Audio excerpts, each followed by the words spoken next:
Hello, everyone. This is criminal profiler Pat Brown, and this case, absolutely, it's a horrific case, absolutely horrific.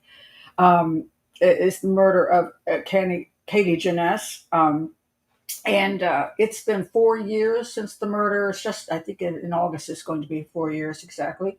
Happened in Atlanta, Georgia. She was brutally murdered, and I will get into all of that.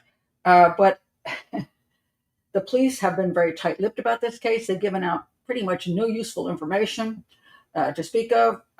They claim they're still working on it. They're every day, but I don't find them very forthcoming, and I'm not sure why that is. Because of many cases that I've dealt with, yeah, a lot of times the police don't give out much information, but this is the way they keep stating it is so convoluted and just like they're beating around the bush all the time that I really don't know what their issue is and what they could be giving out that would be helpful, but they've never given it out. But oddly, the one thing they gave out was her autopsy report, which I thought was bizarre. It's like, why would you do that?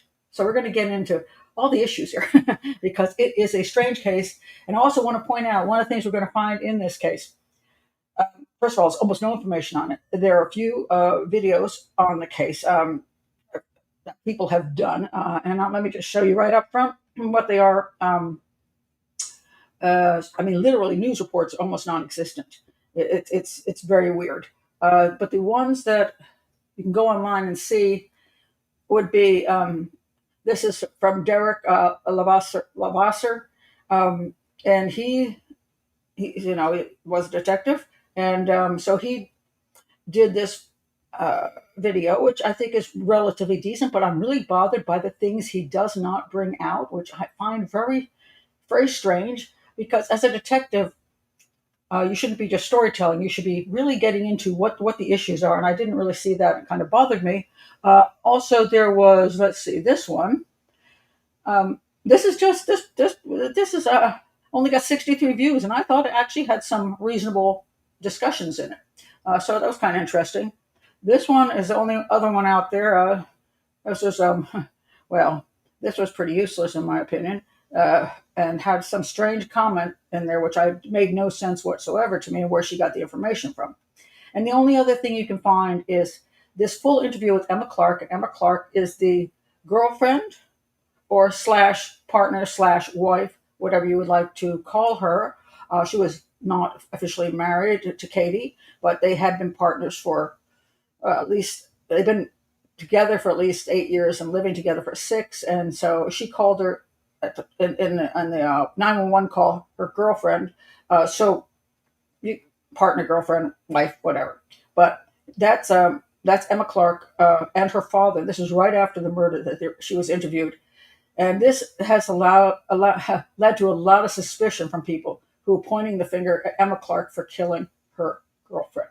And because they did not like this interview, the way she behaved, and they say that behavior panel should get on it and all this. So I'm going to get into possible suspects in this murder and what evidence there is and what evidence we have absolutely no idea about and why there is so much conflicting stuff, which there is. There's a tremendous amount of conflicting information.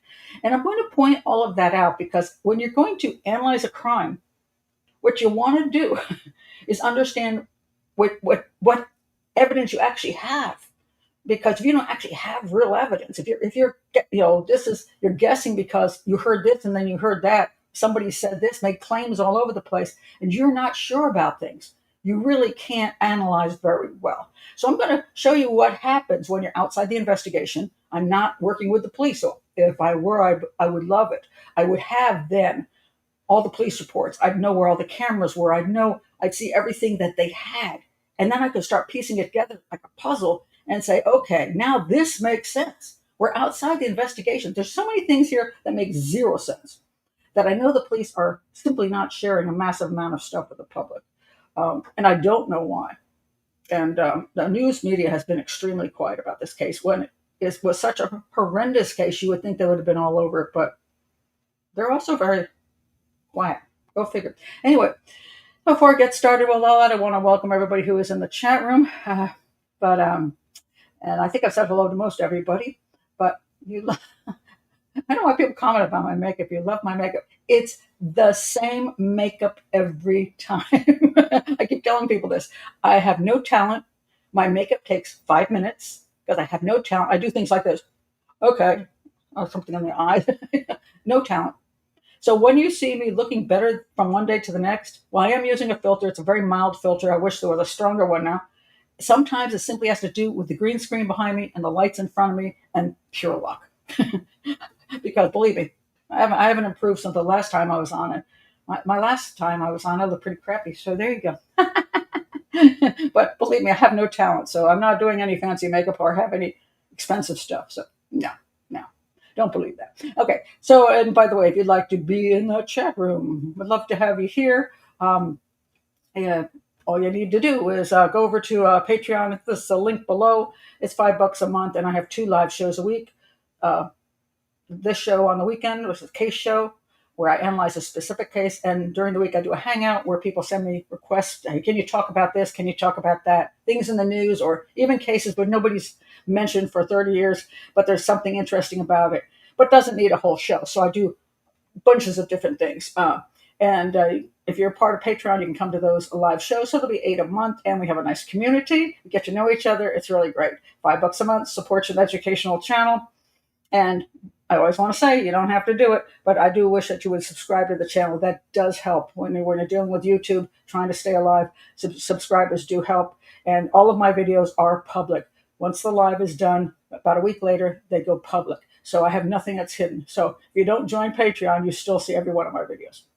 But you just don't give me $5 a month. Anyway, so do subscribe. Check the playlist for all the different cases I've done. And if you have a particular case you're interested in, go to the search engine at YouTube and put in Profiler Pat Brown and the name of the victim or whatever, and see if I've already done it. Because sometimes going through the playlist takes quite a while. So just do that and search for what you want. Okay, that's the information I need to get out. Now let's get to this. Okay. All right. I am going to read you a few blurbs about the basic stuff about the case. And you tell me, because what I really want to do is bring you, sorry, my shirt is driving me nuts. I want to bring you in the chat room. You're going to start looking at what you see is problematic with this case. As I point out, this is not a storytelling channel. I will give you the basics of the story, but I don't do a nice, hour long and do all the sad stuff. And we want to, help the victims, and we want to all that. I'm not doing all that. I'm just telling you the basics so we can analyze. And so I want people here to analyze. And this case is really going to need it. So let me read you the first one. This is coming from the fundraiser. There was a fundraiser for Janness and Bowie the dog, a fundraiser. Now these are some basic statements. I'm going to read 3 different versions of this. Janness, 40, was a dog lover and a partner to Emma Clark. So this is Emma Clark. That's Katie. For 6 years, she worked as a bartender, and Bowie the dog was their beautiful 3-year-old dog. Okay. You will see. I'm going to point out some of the things you're going to see that don't match. Some places it just says it's her dog. Then there's this older dog, you see, like a 14-year-old dog. And then I heard there were 3 dogs. And I'm like, okay, so how many dogs are there? Where are the other 2? Where's the other 1? Where are the dogs? Because we only hear about Bowie pretty much. And this is going to be important when we look at the night that things happen to Katie. She's with Bowie does get killed, so Bowie is there. But also, where are the other dogs? And it plays into why she would be doing what she's doing. So supposedly, when they met and they were hanging out together and having drinks, Katie one day said to Emma, "Hey, you want to come back and meet my dog?" And Emma's like, "Yeah," she knew how to get me. So I'm like, "Yes, I would like to meet your dog."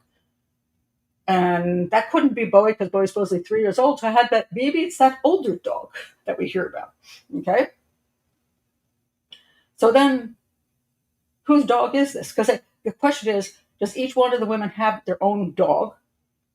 but help each other out with their dogs, or are they considered community property? I mean, and that varies. And this can again be important. So there's the older dog, which had to be an older dog because she went asked, Emma to come and see her dog. Come up and see my dog. Like the etchings. It worked.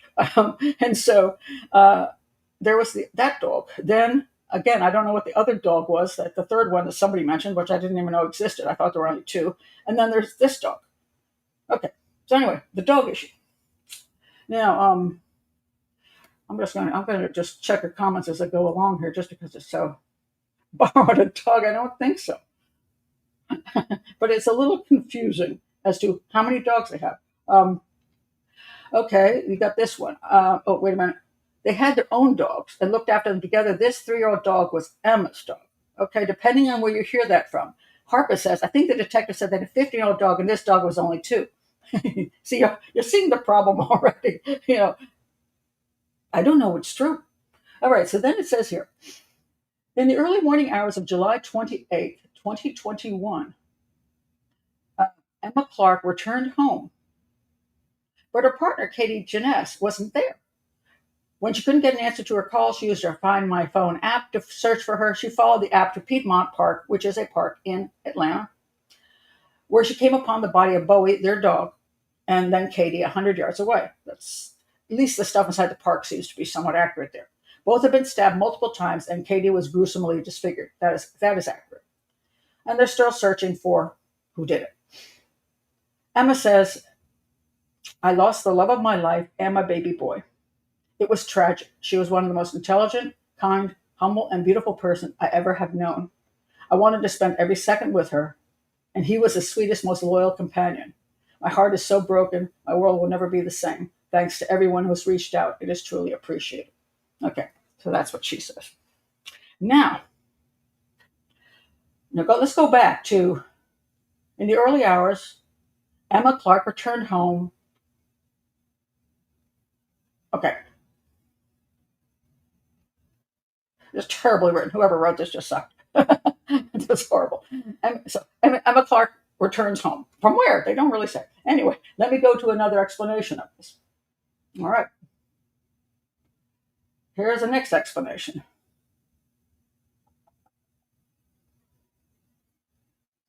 There was one, I think there was one from, what was that at? Okay, now this one comes from Fox 5. This is the media, right? The media, not somebody on Reddit or a YouTuber. This is now the media. In the early morning hours of July 28th, 2021, officers went to the entrance of Piedmont Park at 10th Street and Charles Allen Drive after receiving a call from Janness's partner, Emma Clark, a 911 call, because she found her girlfriend's body and the dog's body at the park. Relatives say, there you go. There's what relatives are we speaking to? Fox 5. Relatives say Janness had taken Clark's dog, Bowie. You see the problem here already? So now they're saying that Bowie is Clark's dog. For a quick walk, but never came back after dinner. What? The couple lived up the street from the park and have been together for years. Okay, now they're saying in the wee hours of when they found her body, but she went for a quick walk with her dog, and after dinner. After dinner, well, she was working. She was working at the bar. And the last time anybody knows that she saw her girlfriend was 11:30 at night at the bar. So what the hell is this dinner crap?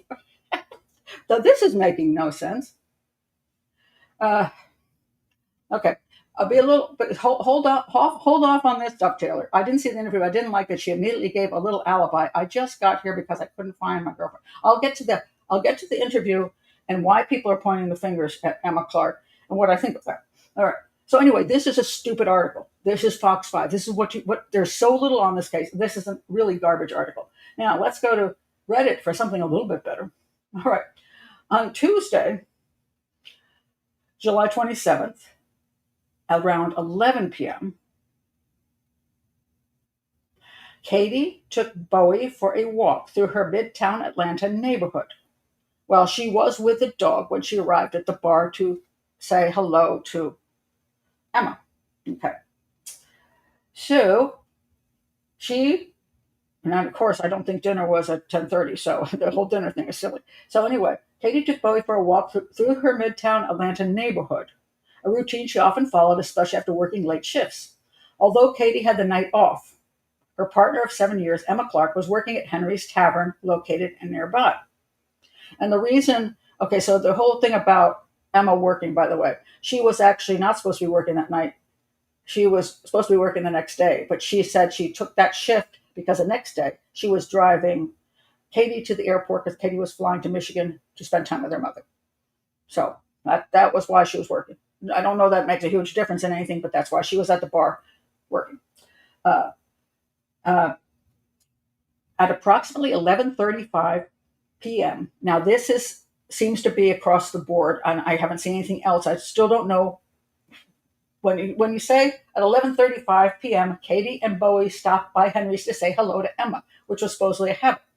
Now, the question here, which the police know and we do not, is how do they know it was 11:35? Emma does say 11:35, but that's what Emma claims. Now, I'm not pointing fingers at Emma. I'm just saying that even a witness, when a witness says something, it's a claim. It's not necessarily true. You have to, just because I say something, well, so if Pat Brown says, oh, it was 11 o'clock, and you go out and you say, okay, so she went by, she visited her 11 o'clock. Well, how'd you know that? Well, Pat Brown said so. And no, Pat Brown claimed that. You have no idea whether Pat Brown is accurate unless Pat Brown can prove it. So it's supposed to be 11:30.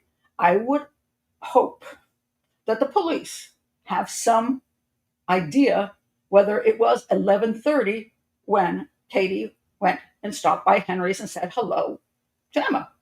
What would be the reason they would know this? Well, it could be that there's cameras at Henry's, which I haven't heard about. Could be their employees at Henry's. She was closing up that night, so I don't know at what time they were exactly closing. They're temporarily closed now. I don't know exactly what time they were closing then. Who was going to be there in the building with her? So, what is the proof that the police have that was the time that Katie stopped by to say hi, Emma? I don't know. Was she with the dog then? Well, that's what Emma says. So that's what's all over the place. I don't know the accuracy of it. All right, so, but let's go with it because it's better than half the crap out there. So 11:30, she stops by and says, hello, Emma. During the brief conversation, the two agree that Katie would return later to walk Emma home after her shift. Shift ending somewhere 45 minutes to an hour later when she finished closing up, supposedly. So here's one of the things that discrepancies we have that is really huge. That she expected Katie to show up at the end of her shift and they would walk home together. Now, the thing about walking home together, one of the questions I had is how did she get to work and back? She owns a bicycle and she used a bicycle to go to Piedmont Park where she found Katie's body. So if she was not, why didn't she just use a bicycle and zip down the road? It's supposedly a mile away. Again, a mile away. So obviously it would take 20 minutes to walk, a little shorter time to bicycle. So would she bicycle to work so when she's finished her shift, she could zip home?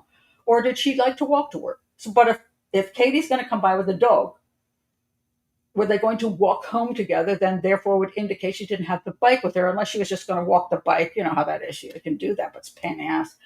So in theory, I haven't heard that she rode the bike to work, that she had the bike at work, and this could make a difference in an investigation. The police would know this, one would think. So this is the first major discrepancy. Is the claim here is that they two agreed that Katie would return to walk Emma home after her shift. Emma said she'd text Katie once she was done, and it would be likely within the hour. Katie then left the tavern and resumed her walk with Bowie, headed toward Piedmont Park, a regular and familiar stop on their nightly route just a few blocks away. Now, I'm going to show you in a minute that I don't think that necessarily is true. The claim that she went to Piedmont Park when she left. Now Derek Lavasser thinks that she did. I'm going to show you the different routes to the park. He thinks she did, but she did enter the she didn't go in the entrance where her body was found, but she went into another part of the park. I'm going to show you the maps in a minute. I just want to get this basic stuff out before I go to the maps. So, but this claim is that she left and said, "Oh, I'm going to go for a walk," and then I guess she's going to text at some point. So she would be walking around essentially for an hour with a dog, and then she'd show back up at work, or Emma would text her and say, "I'm finished," and she'd then get the rest of the way there, and they would walk home. That's one of the stories. At about 12:20 a.m., I don't know where the 12:20 comes in.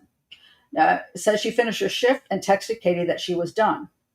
After texts and calls to Katie went unanswered, Emma assumed her phone had died and decided to walk the few blocks home to their apartment, which was supposedly a mile away. So I don't know about that few blocks thing. I have an address which somebody claims is her address. I looked it up all over the net. I think they pulled the address of the women because I tried every method, but this one person said this is where they live, gave an address, and I'll show you that in a minute. Again, it's a claim. Um, and then when she got home, she got home and she arrived home, found neither Katie nor Bowie there, and calls and texts still going unanswered. She used her Find My Phone feature iPhone feature to check Katie's location. Emma could see it was peeing inside of Piedmont Park, but not moving. Concerned, Emma decided to walk the short distance. I thought she used a bike. This is so the most frustrating thing I've ever seen because I have no police reports. I just don't know where the heck this crap is coming from. But now she's walking to the park, which is also important because it would show where she was and how long it took her to get to certain places. Because a lot of this is a timing issue. And so she decided to walk the short distance over to the park to see if Katie had maybe dropped her phone on accident. All right. So she arrives a little after 1. She enters the entrance of Piedmont Park at Charles Allen Drive and 10th Street. I'd actually let me show you at least a couple pictures there.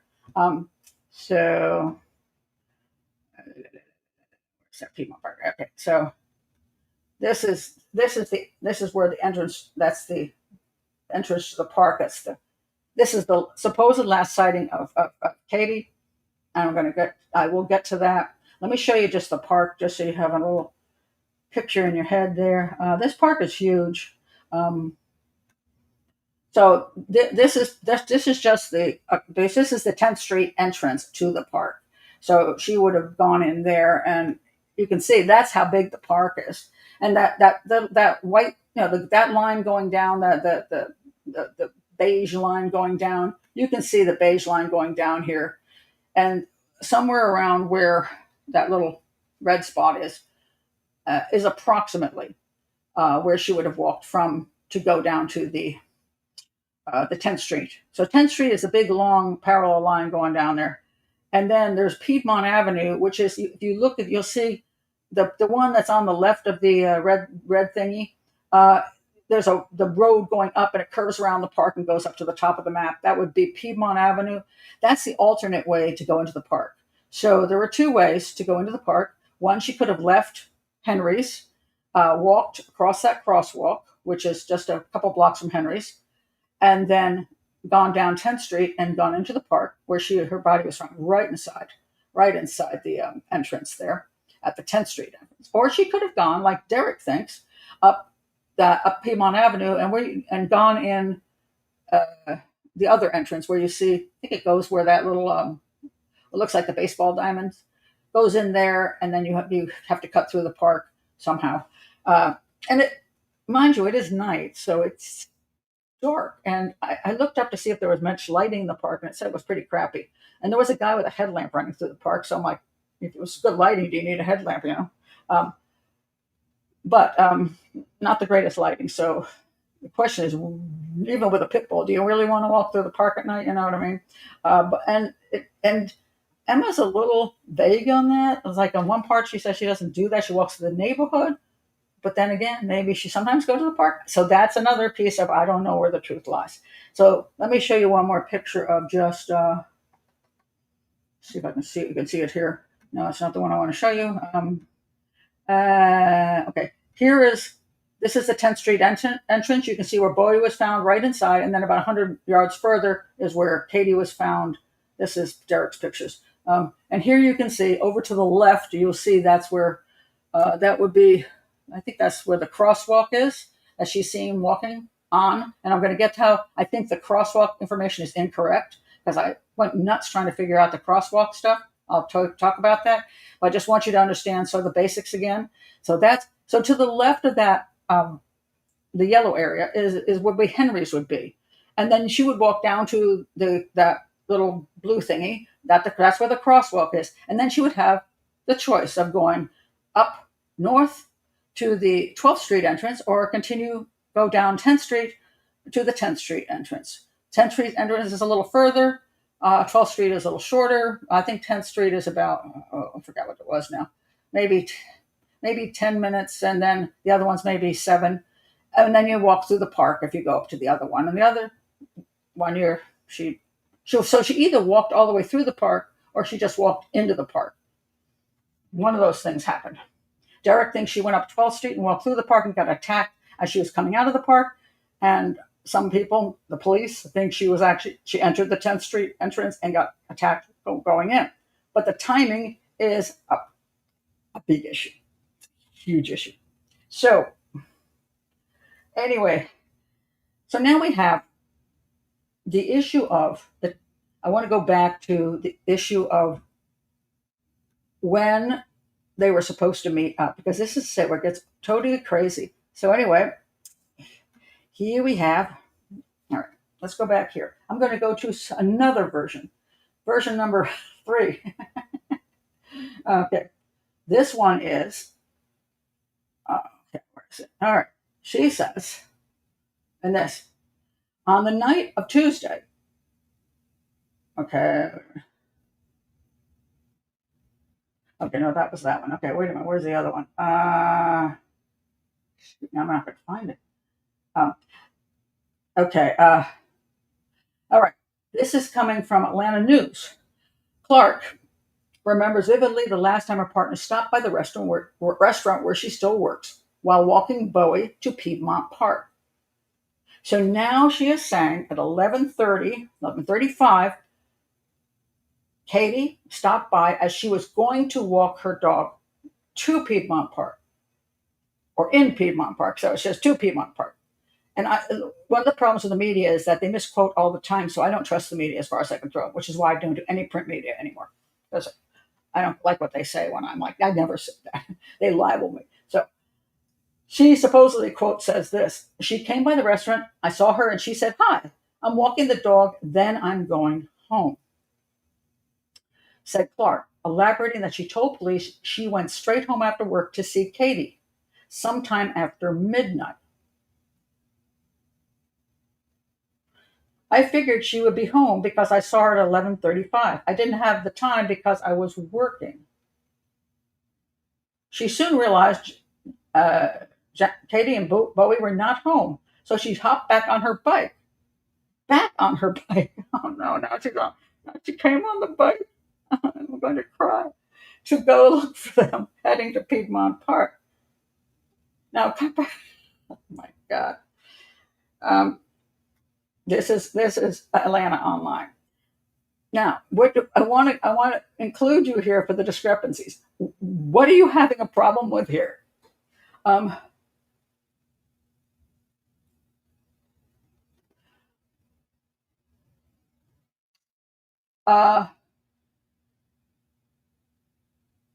Let's not get into who did it yet.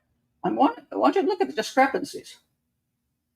Well, here, Rainey has one. Maybe she figured Katie just went home because she was tired, or maybe they had a disagreement. Okay, could be. And then Amy says that could explain her not going for a walk in the park at that time. Okay, keep in mind 11:35, because you're going to see a problem that nobody's talking about, and it's driving me insane. And this includes Derek. I'm like, why are you not talking about this? So at 11:30, 11:35, supposedly her partner shows up and they have a chat. One story is she's going to go for a walk and come back. And then when she doesn't arrive back, or it's about Clark is finished with her work, she texts her and says, "Hey, where are you? I'm finished." And then there's no answer. And then if there's no answer, she decides she must have gone home, or maybe her phone died. So she goes home and doesn't find her there. Then she does the iPhone thing, finds her Katie's phone is just sitting there in the park. She thinks maybe she dropped it. Oh my God, what's wrong? Jumps on her bike, not jumped back on her bike, but jumped on her bike and went to the park to find her. Okay, that's one story. The other story is what she says right here. I'm going to walk the dog and I'm going to go home. She's not mentioning she's coming back to the restaurant. As a matter of fact, in her interview, when she is being interviewed with her father, the full interview with Emma Clark with her father, she says, "I finished my shift and I went home." She doesn't talk about texting her from the restaurant or that she was going to be meeting her. So where did the hell the texting at the rest that she's coming back to the restaurant and you're going to walk her home come from? I don't even know. I don't know if I can't say that Emma was lying because I don't know that Emma ever said she did that. Because if Katie was already walking the freaking dog, how long is she going to walk the damn dog? And why not just go home at a certain point? Unless she really wanted to walk her partner home. You know, they're very close. So it could be that they always just like to be together. But, you know, so twice Emma has said she just went home and then found her not there, where she assumed she would be. And then there's this other story where Katie's going to come back to the bar and they're going to walk home together. And then when Katie doesn't show up at the bar, when she's finished her shift and she texts her and she doesn't respond, she's like, "Where is she?" But then she figures she's going to go home because she figured she must have gone home. I don't know where the truth lies in any of that. But there's another weird thing here where she says, she said,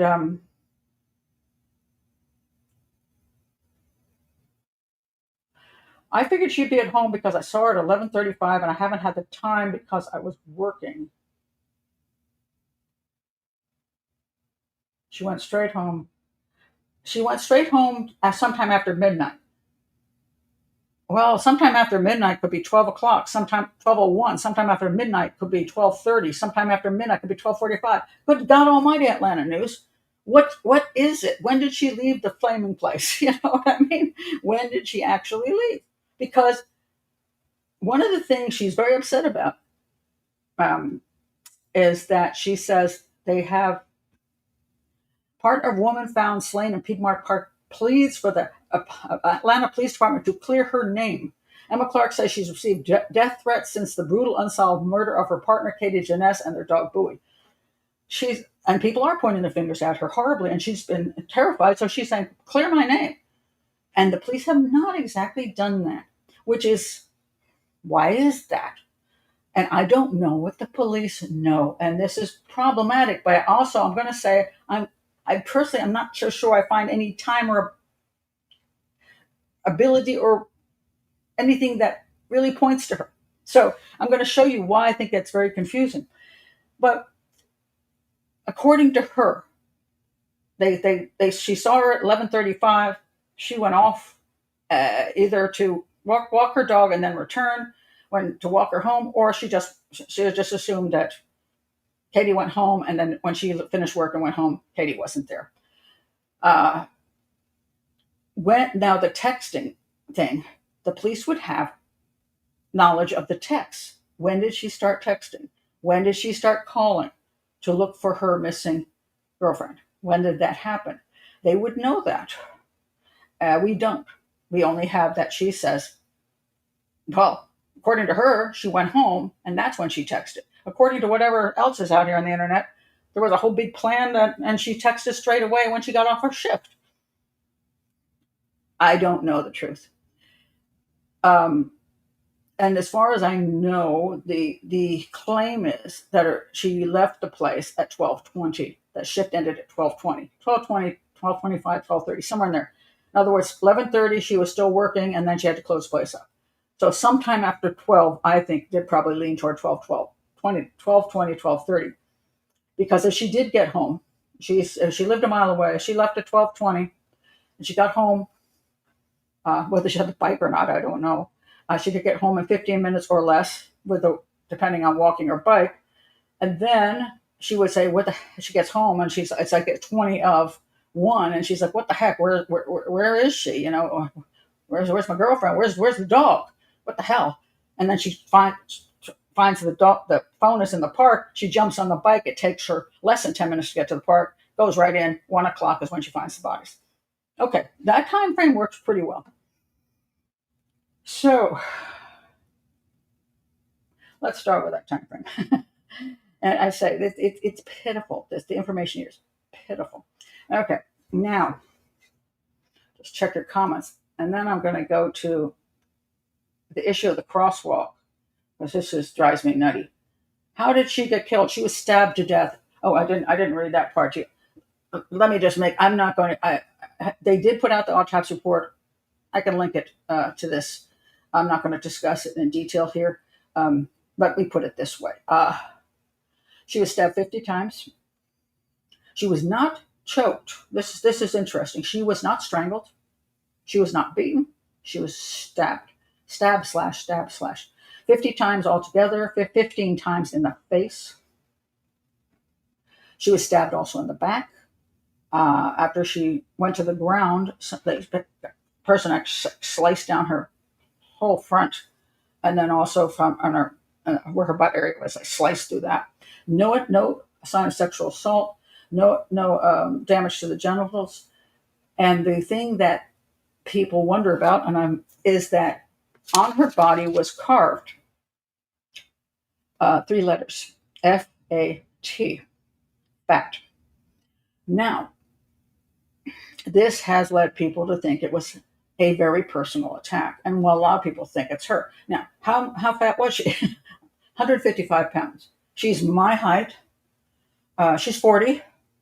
5'6.5". She's 5'6.5". I guess I thought I was 5'7", but maybe I shrunk. But anyway, she's 5'6.5". My appropriate weight at 5'6.5" is 140.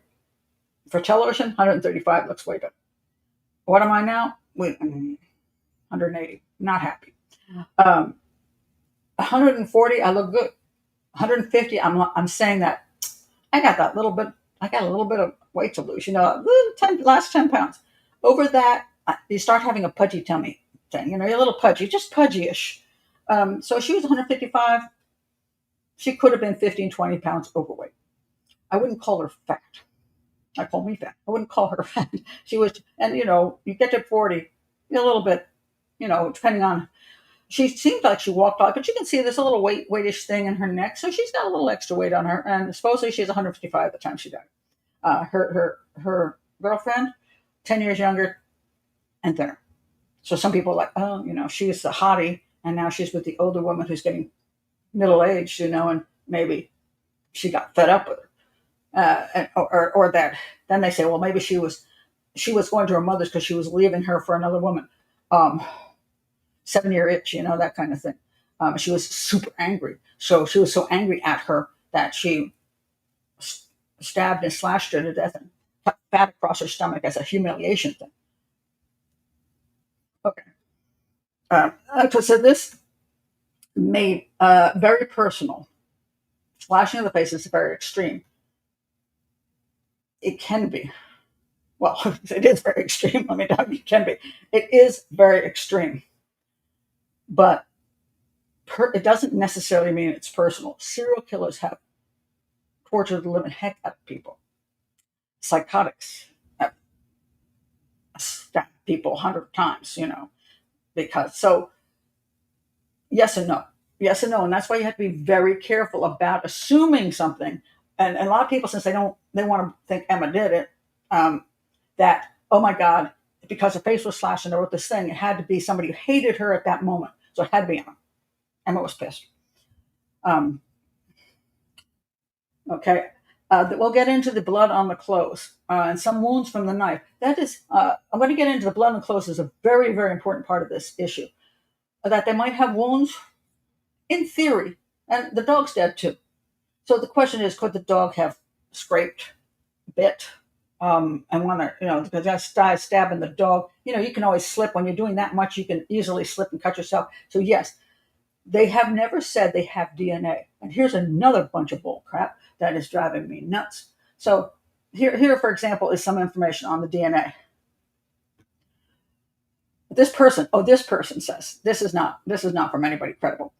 I said it looks like he did try to protect Katie. Bowie reportedly had additional DNA in his hair, which suggests the dog may have tried to protect Janness when she was being attacked. Reportedly from whom? Now here we have law and crime. Bowie reportedly had an additional DNA in his hair. Oh, that's where she got it from, which suggests the dog may have... Did she just repeat that, DNA? Obviously plagiarized. Reportedly. What the hell is reportedly? If your law and crime reportedly is inappropriate to use, where did you get this report from? I saw the police report. The police stated this in a conference. Where the heck did you reportedly come from? Here's another statement. While the APD ordered an examination looking for potential DNA that may have ended up in the mouth or on or in the mouth of Bowie, authorities have not released information on the necropsy. Necropsy? I never have to say that. The autopsy of the dog. As far as I know, it's been 4 years. They have never actually said they have DNA in this crime at all. So don't go around saying they got DNA when I don't know that they got DNA. If they do have DNA from, they might know if it's male or female. They might be able to put it in a CODIS and get a hit on it. But they're not saying anything. I don't know if they have any DNA at all. And so stop saying reportedly. You have no freaking clue. So we just don't know much about that. We just don't. All right. So going back to this, so tired of crap reporting. It's terrible. It's absolutely terrible. If you don't know, just say you don't know. Don't have some anonymous source like a relative said. That is not a credible source. This is true. Okay. The mini documentary. Are you just talking about Derek's thing? There's no mini documentary. Derek just has a YouTube channel like I do. Said her pants and underwear were pulled down to knees. Maybe staged sexual assault. It may be. It may not be. It may be that he wanted to get to his stomach to write something in, or she wanted to get to the stomach to write something in. It could be pulled down in an assault. See, that's the problem. It could be a staged sexual assault, but we just don't know that. And so you got to be careful of making it a staged sexual assault when you don't know. So there are 2 points there, but it's a good point. If it's a staged sexual assault, A is not a serial killer and B is not a psychotic, because you don't need to stage something at you for any reason at that point. So then you would be probably pointing at Emma, right? All right. So, or just for humiliation. That's another good point. Could be just a way to humiliate. Now people say because the FAT was there, you're fat, and then it pulled. That was all humiliation. Some say that because the genitals were not stabbed, that therefore it was her girlfriend and she couldn't quite do that, Oh, but she could like stab her in the face 15 times and 35 more times in her body and cut things into her. I'm thinking at that point she wouldn't care what she stabbed. Okay, I want to look at the fat thing. This is another big problem. Everybody, because they wrote it is FAT, people assume that it means fat. Okay? I have looked at the autopsy report, and this is what I come up with. Can you? Rick, I can't even see it. Wait a minute, I could see it before. Okay. All right. These are boobs. Okay. Those are boobs. It's very light. Can you see that? Okay. Okay. Those are boobs. Okay. On the right side of her body, which is your left side looking at this, you see an F and an A. From what I can see, the F looks sort of like that, and the A is not exactly standing up. Okay. Then you see what the T is? It's 6 inches away on the other side of the body and has 2 slashes across the top. Now, looking at this, what could you tell me are the possibilities? Almost like random slashes. Interesting point. Now, they did not include sketches with this autopsy. So they're not there. I do not have any autopsy photos. I would like to know whether they could possibly be random. Now, just because they look like letters doesn't mean they are letters, because you can start slashing at people and just happen to make someone look letterish. So that's a good thing to keep in mind. Okay, so that's one thing. Keep that in mind. Okay, let's assume they are actually writing letters. Looks like not an A but an X. I don't know that. Look, this is. I'm just making this up from the description. I'm just slashing in there. I mean, it could be a better looking A, but the A doesn't seem to be standing up. So, but again, she's supposedly some of this was done when she was moving. So it may be that they couldn't get the A standing up because she had moved and they just got the A in a crooked position. So it could be FA. It could be an attempt to confuse. Oh, wait a minute. Probably not. I mean, if you've already you stabbed a dog, you chased stabbed a dog, you stabbed a woman 50 times, and you're doing these things. Probably not. That seems like that's a lot of thinking, which probably is not going on. I don't think that. Probably those are damned Odinists again. Yeah, I wouldn't be surprised that actually people will go there at Delphi. It's the Delphi Odinists because they do things with sticks and letters, right? Yeah, absolutely. Sure. No. It's my hand. I'm just scratching on a paper. Don't be serious on that. This is not. There's no picture. I'm just looking at what they said, and I'm just throwing some things. I'm purposely not doing it carefully so that you can understand that I don't know what we're looking at. Um, Melissa showed up. Can't get the time right. I put all the times in different areas, and then you have it on your phone. You can say what time. If it's 3 o'clock on the East Coast in the U.S., where am I? And then you find out your time. Okay, it could be an attempt to write the F word. I can't even see that close, but okay. Um, Symbols. Well, that's a good question. One possibility, just for the sake of it, is see the T? The T is not near the F and the A. The T is on the other side. It could be a cross. It could be an attempt to make a cross and not a T. I don't know. The point is, I just want you to understand, we haven't got a clue. We don't know whether it was a message unfinished. Could be fate. Could have been FATE and they never got to the E, or the killer never got to the E. It could have been something else. It could have been initials. It could be, yeah. Who the hell knows what it could be? You know? I thought when I was looking at it, I thought maybe it was T. I thought maybe the T was on the other side because when I first read it, I thought maybe the T was over here and the FA was here. It was like TFA. And there's this thing called the Fallen Angels, TFA. I thought, well, maybe this person's like got some kind of psychotic religious thing going. The fallen angel. Maybe he considers her a fallen angel. But actually it is FA, supposed T. But this is what I want to point out. We don't know. So for all the people that think they know, you don't, because I don't. All I can say is that I am not able to see exactly what was written there, or if it was written, or if it was just slashes, or if it was intended to be something and it didn't turn into that. I don't know. And I don't even know if it says fact. So to get crazy about the fact it says fact, it's not a fact. Okay. Again, more on this case that is very, very confusing. So we have a person who clearly did a very, very violent attack and continued to disfigure her after death. There was also, I guess, around the left breast, there was like a curve thing. So were they trying to take her breast off? I don't know.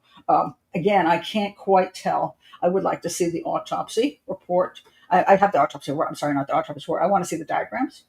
I would like to see the freaking autopsy. I want to see the pictures, the crime scene photos. I want to see her after she's been washed up and laying on the slab so I can see what the damage to her really was and not from somebody's explanation, which is very difficult when you're explaining 50 different things, So, yeah, a real nut job. Well, somebody was freaking nuts. And this is, in my opinion, yeah, you're going to look at two things. I don't see this as a serial killer.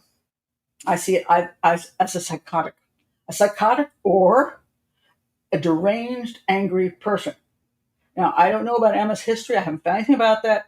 I mean, because You don't wake up one day and do that. That's so extreme. You get people who get angry and will they do stab people more than once, but to that level is a hell of a lot. So you'd have to have some evidence of bizarre behavior, and I haven't seen it. And again, I don't know. It's just we just don't know. So, but somebody off there now. I'll go with that. And serial killers are very psychopathic, and But now, are there serial killers who've done really, really bizarre crimes and done a lot of stabbing and slashing? Yes. Sometimes because, as they say, the bitch made me do it. I was only going to rape her, but then she annoyed me, and so I stabbed her 100 times. Yes, that can be true. So I can't. Well, so I can't really say a serial killer couldn't have done it, but it's so extreme that makes me think a little psychoticness might be involved there. All right, now let's go to.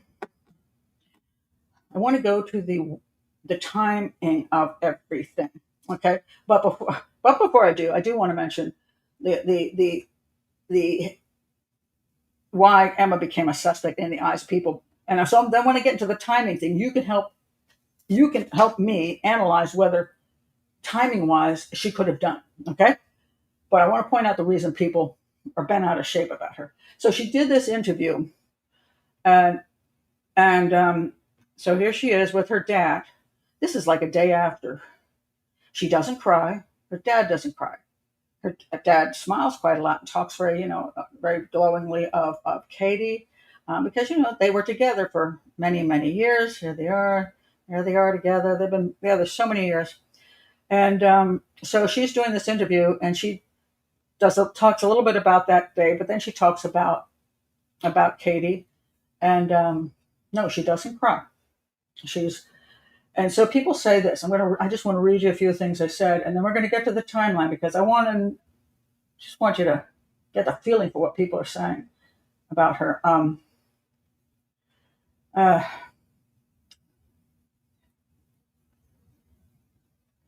um, Hold on, let me find them. There's a ton of comments here. Uh, some serious body language going on here. The behavior panel would have a field day. Poor Katie and Bowie. Where's this woman's emotion? Behavior panel, please take this on. Duper's delight. This poor woman and her dog were murdered. Why is she laughing? The chilling smile when she says Katie didn't deserve this. I think her father was only there to smooth over any mistakes Emma might make and try to help her look better. Look how he's smiling all through the interview, and neither of them seem to be too upset that their loved one was just brutally murdered. She sounds like she's putting forth too much effort, and it's just not a big deal, not a tear, a lilt in her voice inflection, or devoid of any emotion whatsoever. She doesn't seem very broken up over such a horrific crime. They keep saying they're sad, but they don't show it. Strange behavior. Yep, they show no emotion at all. I feel like we're watching an interview with one of her friends. Her dad spoke more highly of Katie than Emma did. What the hell? And it goes on and on and on. Okay. Somebody compares her to Jodi Arias, and she went berserk on her partner because she was angry with her, blah, blah, blah. Okay. And lots about her smiling. And she gives off a Chris Watson vibe. So, I mean, really, a lot was pointed at her. Now, when I saw it, the link that go and watch that interview. I did not see what these people are seeing. Now, I don't know what she was like prior to the murder. I do not know. And that's one of the problems. We don't have a baseline for people and how they behave before or after something. It may be her personality. One of the other reasons people are upset with her is because during the 911 call, she finds the dog first, and then she goes further and finds her partner's body. She says she checked for a pulse, and then she ran out of the park. People said she fled the scene. Well, she said when she was terrified. I mean, I'm sorry, I wouldn't call her fleeing the scene. When you find your loved one, your wife, your partner, your girlfriend mutilated like that, and you're in the dark, your dog's dead, then your girlfriend's dead, and you're in the middle of the dark, you assume that killer might be right there. I mean, You could say, oh, he would have fled by now. But you're in the middle of a massive emotional overload, panic, horror, everything. I would freaking run out of the park as quick as I could too, because the entrance is just there. I mean, it's the entrance is just there. If you're back there, you're going to run for the freaking entrance, which she did. And she called 911. And you can hear her on the phone, and she could hear a lot. She's hyperventilating. And at some point, somebody says something to her. Somebody else says, "What's going on?" And she basically says, "It's my I can't remember exactly the words, but my fucking girlfriend's dead. I killed my fucking girlfriend." And people go, "She called her girlfriend what?" And I when I listened to it more than once, I thought I can see exactly why she said that. The F word wasn't related to what she thought about the girlfriend. It was just that emotional F. And I didn't find anything problematic in the phone call at all, the 911 call. And that is all. I'll link that below too. Then in this interview with her dad, she is very calm. She does not. She has little smiles. Dad does smile a lot and talk about it. But you can look at her face and right here, and people love to do these, when you have just a still photo. Oh, look at her. She's cold. She's got cold eyes and all that garbage. It's a still photo. When I watched it, one of the things the interviewer said was, are you in shock? And she kind of went, yeah, like probably. She looks vague. I mean, like vagueness in her eyes, like stunned. She has a lot of stunned look to me. I don't know if she smokes weed or not, but I wouldn't be surprised if she did smoke weed. She smoked something before she did this interview, or she took some kind of anything just to blur, knock everything out. No, nobody's ever been talking about the fact she might have some drugs in her system, which I would not blame her for one bit. I mean, I don't know what I would do. I mean, I don't have any drugs in the house, but I guess I'd hit tequila or something. I don't know what I'd do. Anything. You want to dull the pain. So she might have done something to dull the pain. So she's a little bit at this point. I wouldn't be surprised. The dad was very, very. He was trying to say how he really liked. Clearly, he liked Katie. They'd known her for a long time. Katie was very close with them. He was saying all these wonderful things. He just wanted to tell everybody how wonderful Katie was and how happy he was. And Emma had been with Katie, that they were such a happy couple together. And was he trying to protect his daughter because he thinks she's guilty? I didn't get that. I just got that he just really liked her, liked Katie, and I think that's all he was doing. She said two things. She played some music, by the way, because Katie is not quite a nice singer, and she was a very social justice person. And she had these songs. She was very bright. She was supposedly brilliant and wrote her songs and good musician. She found it out. She had real trouble finding it on her phone, but she finally found it and played a really nice piece of music. And you could just sort of see her she was, to me, I did not see all this duper's delight thing going on. She said a couple things which I just really, really loved. So let me just read you a couple things from that interview, which I thought were wonderful. And I'm not what are they saying things? Okay, that's what makes me cry. This one does make me cry. This is what Emma said. It's really sad for me to lose her, but I can't even imagine how scared she was for that to happen. She wasn't an easily scared person. She was very confident, and she felt safe being in Midtown, and that in her final moments, that was taken from her, and that bothers me the most. Now, to me, it's something really important to say.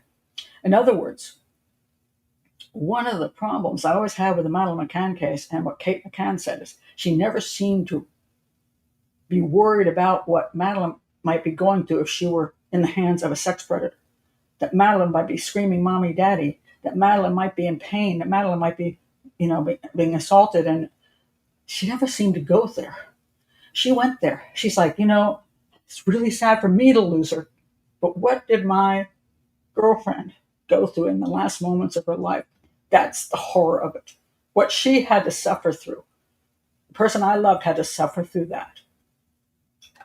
That really got me, and I really liked it. Another thing, then she said this, and this people jumped on because I love to do statement analysis without any thinking. I hope they find them, whoever did it. I hope they get what they deserve too. People say, oh my God, she said too. In other words, Katie deserved to die, and she hopes that the person gets what they deserve too. No, she was basically saying, I hope they find them and they get what they deserve too.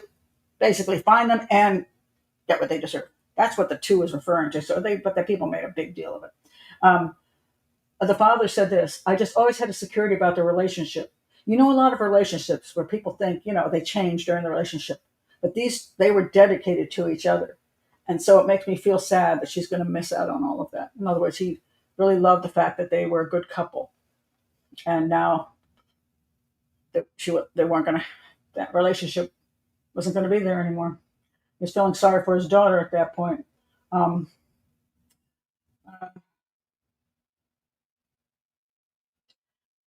I'm just trying to see if there's anything else. I guess that's enough. I didn't see a problem with what she said.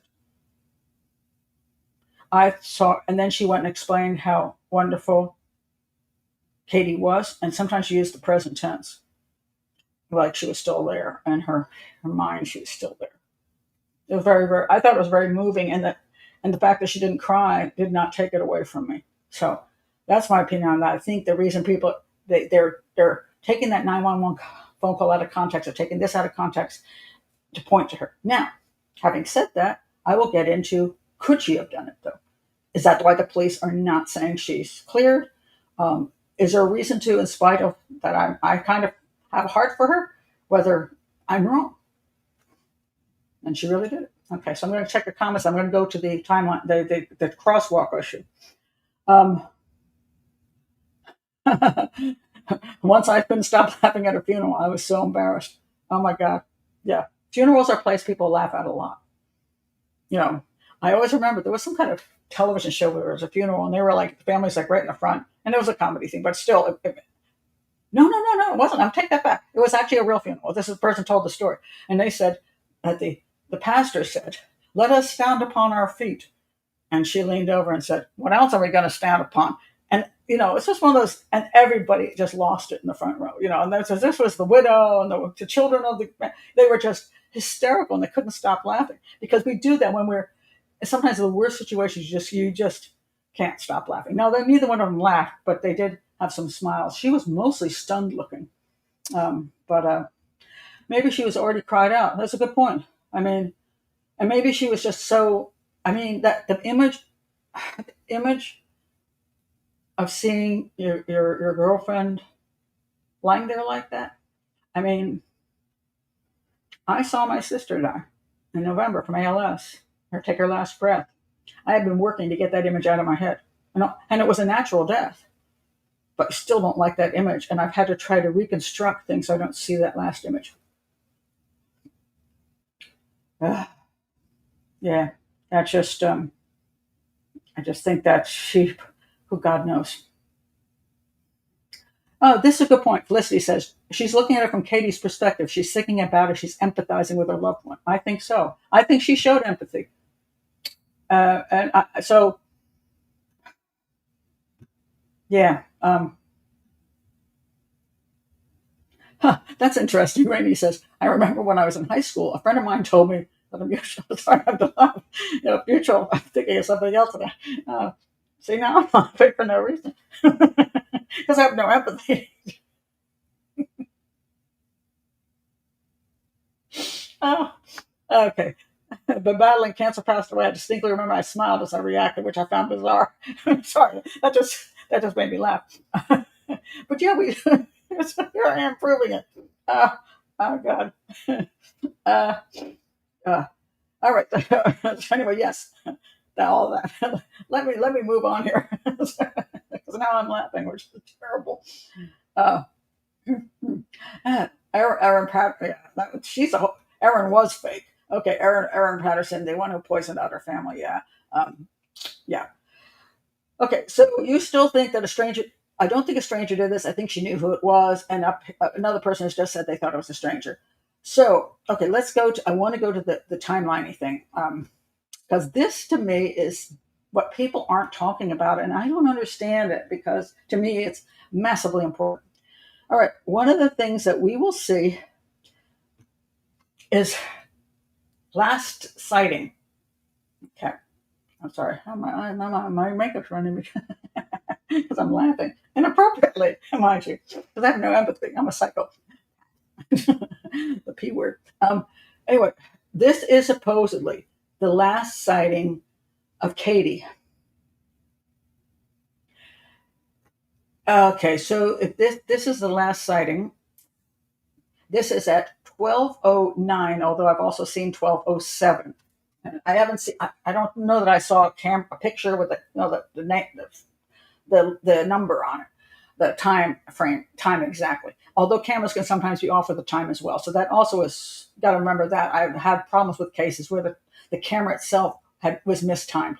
So you think it's 12:09 when it's really 12:07. You think it's 12:07 it's really 12:09. But anyway, supposedly the number one claim is 12:09. There she is crossing. This is the rainbow pattern for the LGBTQ. It's on a corner. I'm going to show you exactly where it is so you can see it. Let's see. I've got a bunch of pictures, so you have to excuse me for trying to figure out where the hell it is. Well, here's the way it looks. Okay, so here is the. I mean, it may not look so screwy, but it's Google Earth, so it's more squarey. So here is this. And if you look a little further, you can see, oh, that's not the one I wanted to show you. Where's the, trying to show you from a distance. Can't really see it from a distance. How about here? Okay, you can see it down there in the left corner. Left corner, you can see the little colorful square. The rest of the crosswalks in the area are just normal white lines, but that's the rainbow one. Okay, so it's at the corner of Piedmont Avenue and 10th Street. 10th Street is where she'd go down to the park and go in the 10th Street entrance. And if she wanted to go in the other entrance we were talking about, she'd go north on that. Now, we hear over and over, she crossed this and went on to the park. 12:09. I want you to say to yourself right away, what's one of the problems with this? Right away, with that time frame. Oh, you've crossed there at that intersection. Wow. Could have been someone who hated pit bulls. Well, I mean, you could. I think the excess stabbing of Katie would just not be quite the whatever. Pride flag on the ground. Do you think the perpetrator was looking for a random LGBTQ person? Could be. Some people think it is a hate crime. I forgot to add that one in. Psychotic, hate crime. Psychotic and hate crime. Hate crime and psychotic, or a friend who, or Emma, who hated her for some reason, but not a hate crime then. Or some guy who liked her, but oh darn it, you're a lesbian, so I guess I'm out of the picture, theoretically. It's dark. Why would you go into the park? This is a very vague area. This is what I'm saying. I can't get a real good idea of. At 11 o'clock, the park closes, but apparently it doesn't actually legitimately close. They don't close the gates for some reason. They just say you shouldn't be in the park after 11. But it's summertime. It's July. It's hot and all that stuff.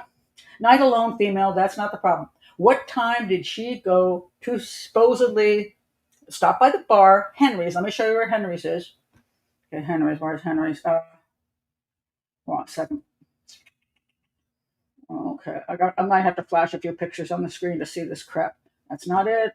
That's not it. That's not it. What the heck is Henry's? I have a picture of Henry's. I do. Henry's, where are you? I had a better picture of Henry's. Where the heck did I lose my picture of Henry's? All right, this is from Derek. Okay, so Henry's is there. See, it says Juniper Street. That is one street over, and then when you see the little gray one that's going up past the park to the north, the long gray one, that is Piedmont.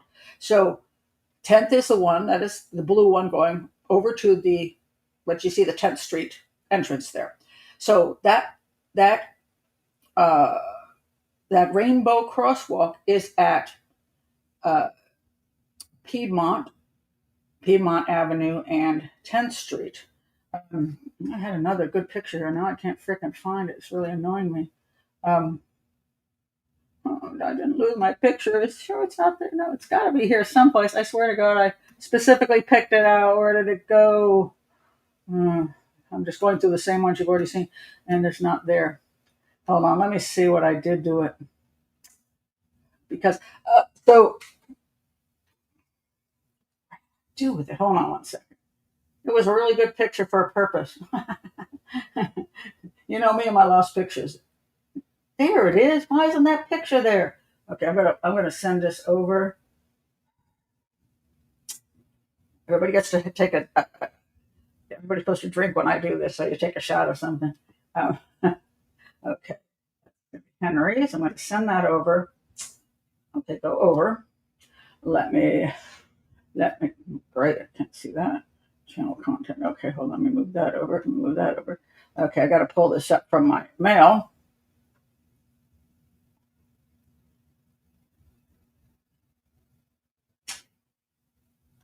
Hold on, it's slow. One more second. Where is it? No, we're doing that. Hey. Hold on. Come on, show up. Why isn't it showing up? Oh, there it is. Oh, all right. So,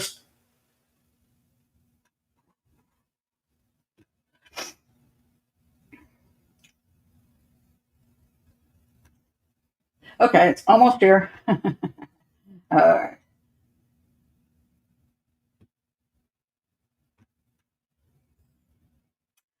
Here it comes. All right. I want you to look at this. Now, what you're going to see here is Henry's is over to the left. It's on the other side of Juniper Street, and it's got that. It's Henry's Midtown Tavern. It's in the middle there to the left, and it's got the green bush trees around it. And then you cross that street, which has white crosswalks, and you go one more block, and that's the Piedmont one, and that's where the colorful ones are. You can't quite see it there, and then you keep going on down the street to the park. Oh no, wait, I'm sorry. Wait a minute, I take that back. That's Henry's. You go over Juniper, and then you go down. Looks like a couple blocks, and then you'll see Piedmont. Sorry, Piedmont's over to the right, and you see you actually do see the rainbow stuff. So that's how far away the walk is, the crosswalk is that she's seen walking across supposedly for the last time. And I want you to notice that Henry's is on the north side of 10th Street. Okay, keep this in mind. Henry's is on the north side of 10th Street. She's seen, many people say she's crossing the crosswalk going down to Piedmont Park to the 10th Street entrance. If she did that, she'd be walking from Henry's down 10th Street, across the crosswalk, and keep going straight east. Okay? In theory. Okay. What time did she go? What time did she supposedly stop by the bar? Somebody tell me the time she stopped by the bar.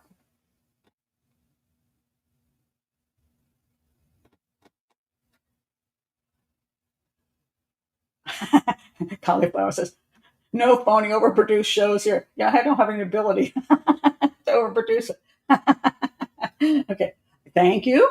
11:35 is correct. 11:35. All right. What time did she cross the crosswalk?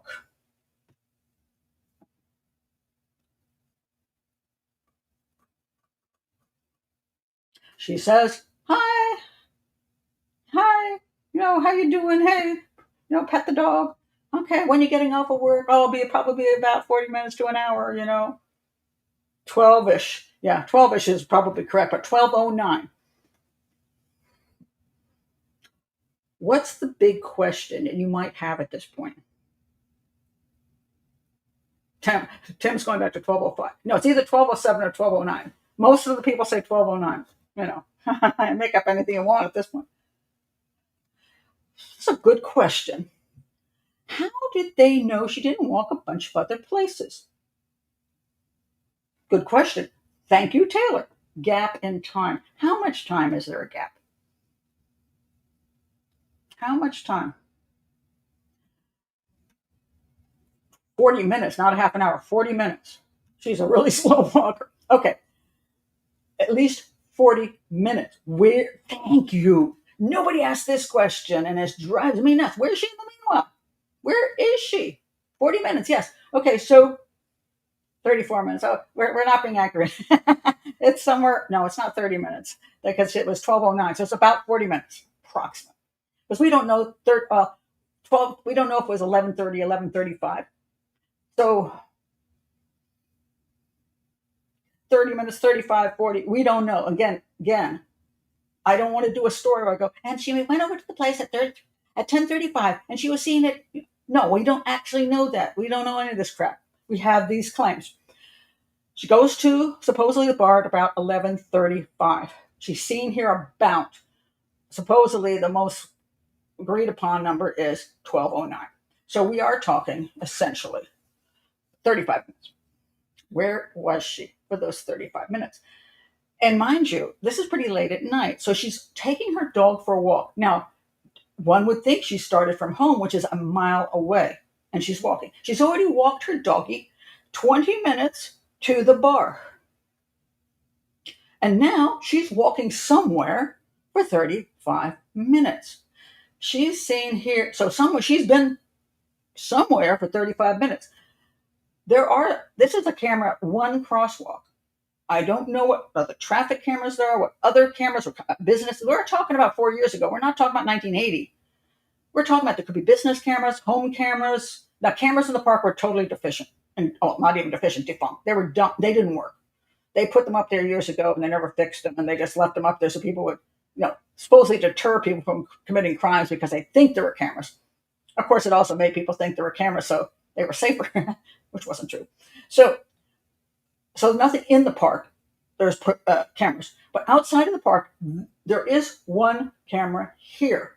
And we have to know there's other cameras. Let me show you a few of the other cameras. So there's these cameras that they saw people there. This is 11:55 p.m. So this is prior to, this is at a different crosswalk. As you can see, some of these I don't exactly know where the hell they are. But this is prior to her being seen at 12:09. 3 ladies leaving the park. Okay, not very important, but already. Here we have Piedmont Avenue.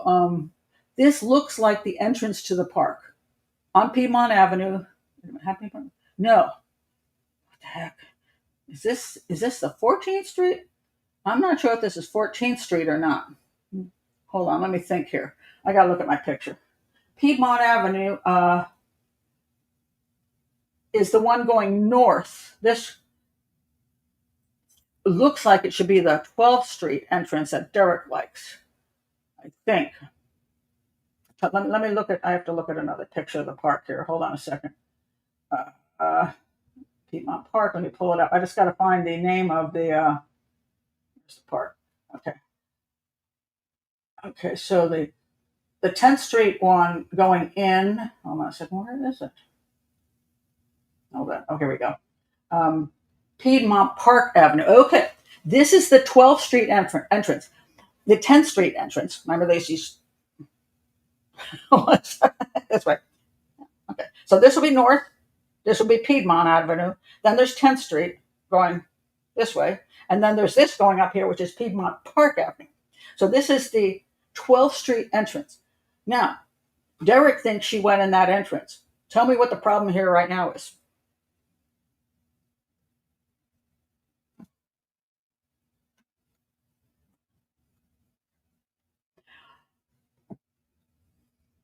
What's the problem that you see right here?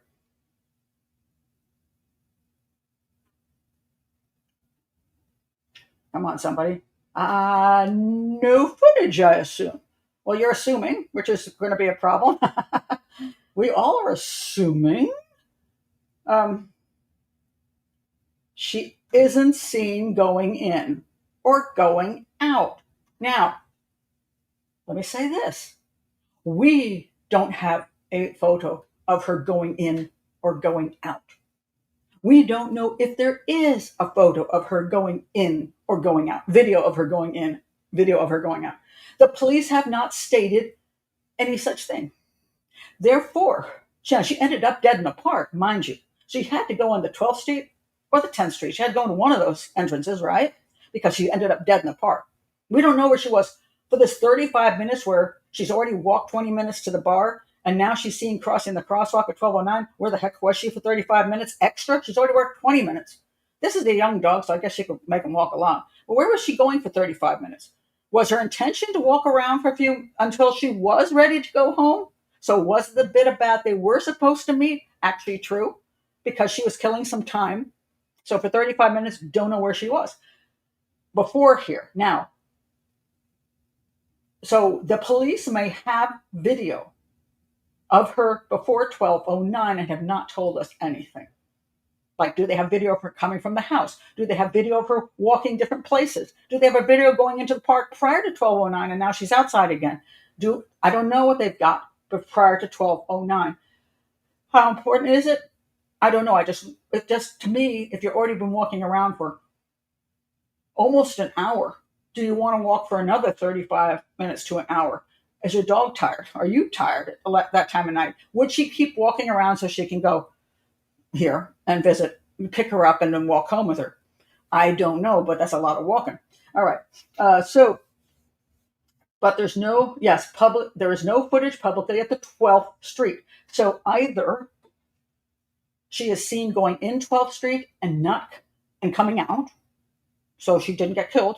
So whatever reason she went in there and came out, or she went in 10th Street and let's say she went walking around the park, and she went in 10th Street and came out 12th Street and now she's back down at and then afterwards, after she's walked here at 12:09, she goes down 10th Street, goes into the park and gets killed right there. Or she goes up 12th into the park and doesn't get back out the other entrance.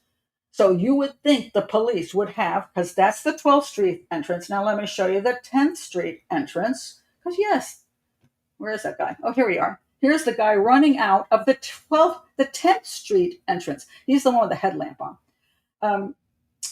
So obviously, there's a video camera there too.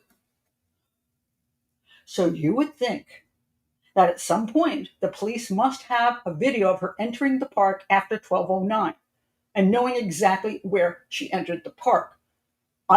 Whatever entrance it is, she didn't come back out of.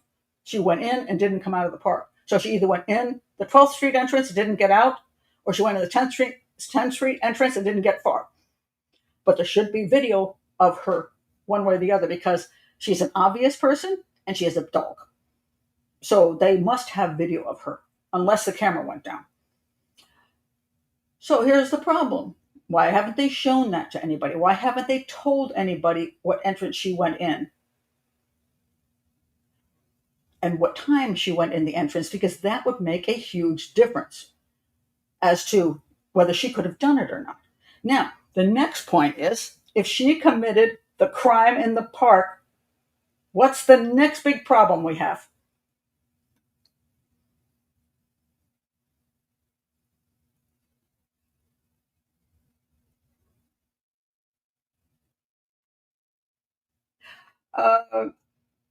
He's wearing white. I think he's wearing white, has no blood on him. No, the people that came out of the park, they would be drenched with blood. Nobody had that. That is a good question. Where's the blood evidence on her? After she called at 1:00 at 911, and she did touch her girlfriend, so she might have some blood on her. But whoever stabbed up Katie had a massive amount of blood. She went home and back in a short amount of time with no blood on her. That's not my point. Think about the cameras. If we don't see that there's no evidence, the cameras are at the 10th Street and 12th Street entrances. We do not know when she entered the park or which entrance, but who else do we not know entered the park at whatever entrance? What is the issue here? The camera would have shown her as well. So the killer, no, not necessarily the killer, but Emma. And why do I say that? Because the killer could have come from the very north of the park, or the killer could have come So he could have not been seen on either one of those cameras. He could have snuck into the park. That's possible.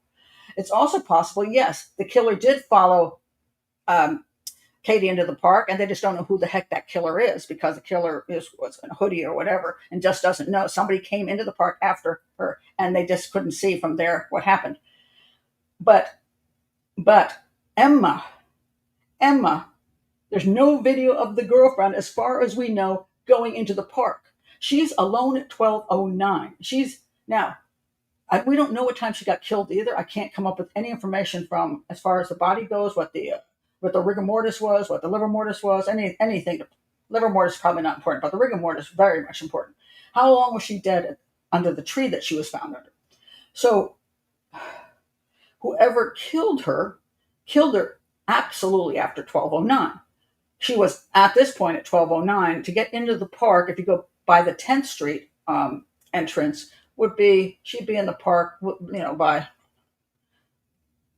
12:20. The dog could stop and sniff something, At least by 12:20, she would be walking in the entrance. And since the dog was dead right there, if she went in the 10th Street entrance, this is what would have had to happen. The killer would have had to attack probably. Now, theoretically, the killer could have stabbed her in the back, and then she staggered a little bit, and then the dog tried to attack him. He killed the dog right there. The dog drops, and then Katie runs, and he catches up with her 100 yards away, and then under the tree and kills her. Or he attacked the dog first, which I would like to. If somebody had pit bull with him, I'd be stabbing the dog first. She's got her earbuds on. I'd be sneaking up right behind that dog and go. I'd hit it right in the neck and kill the dog right there. And then she'd turn around. People say, well, she would have fought. When you see somebody kill your dog with a big knife, you're going to be running. You may love your dog. You're going to be. Now he would have to be blocking the entrance, and so she couldn't run toward the entrance because he's in the way. So she ran away, which you're in a panic. And then he chased her down and killed her. So it's a possibility the dog was actually stabbed first. She was stabbed second. How would we know who was stabbed first and who was stabbed second? We would know that because of the blood on the ground. And this is something we have no knowledge of because the police haven't said anything. If he stabbed the dog first and the dog died right there and didn't move, we would know the dog got killed where he was found, which is near the entrance. And then she'd run. There might not be any blood if he didn't stab her yet, and she's just running. There'd be no blood. And then he kills her under the tree. Now, let's take something a little different, like Derek says. He thinks the guy's hiding under the tree.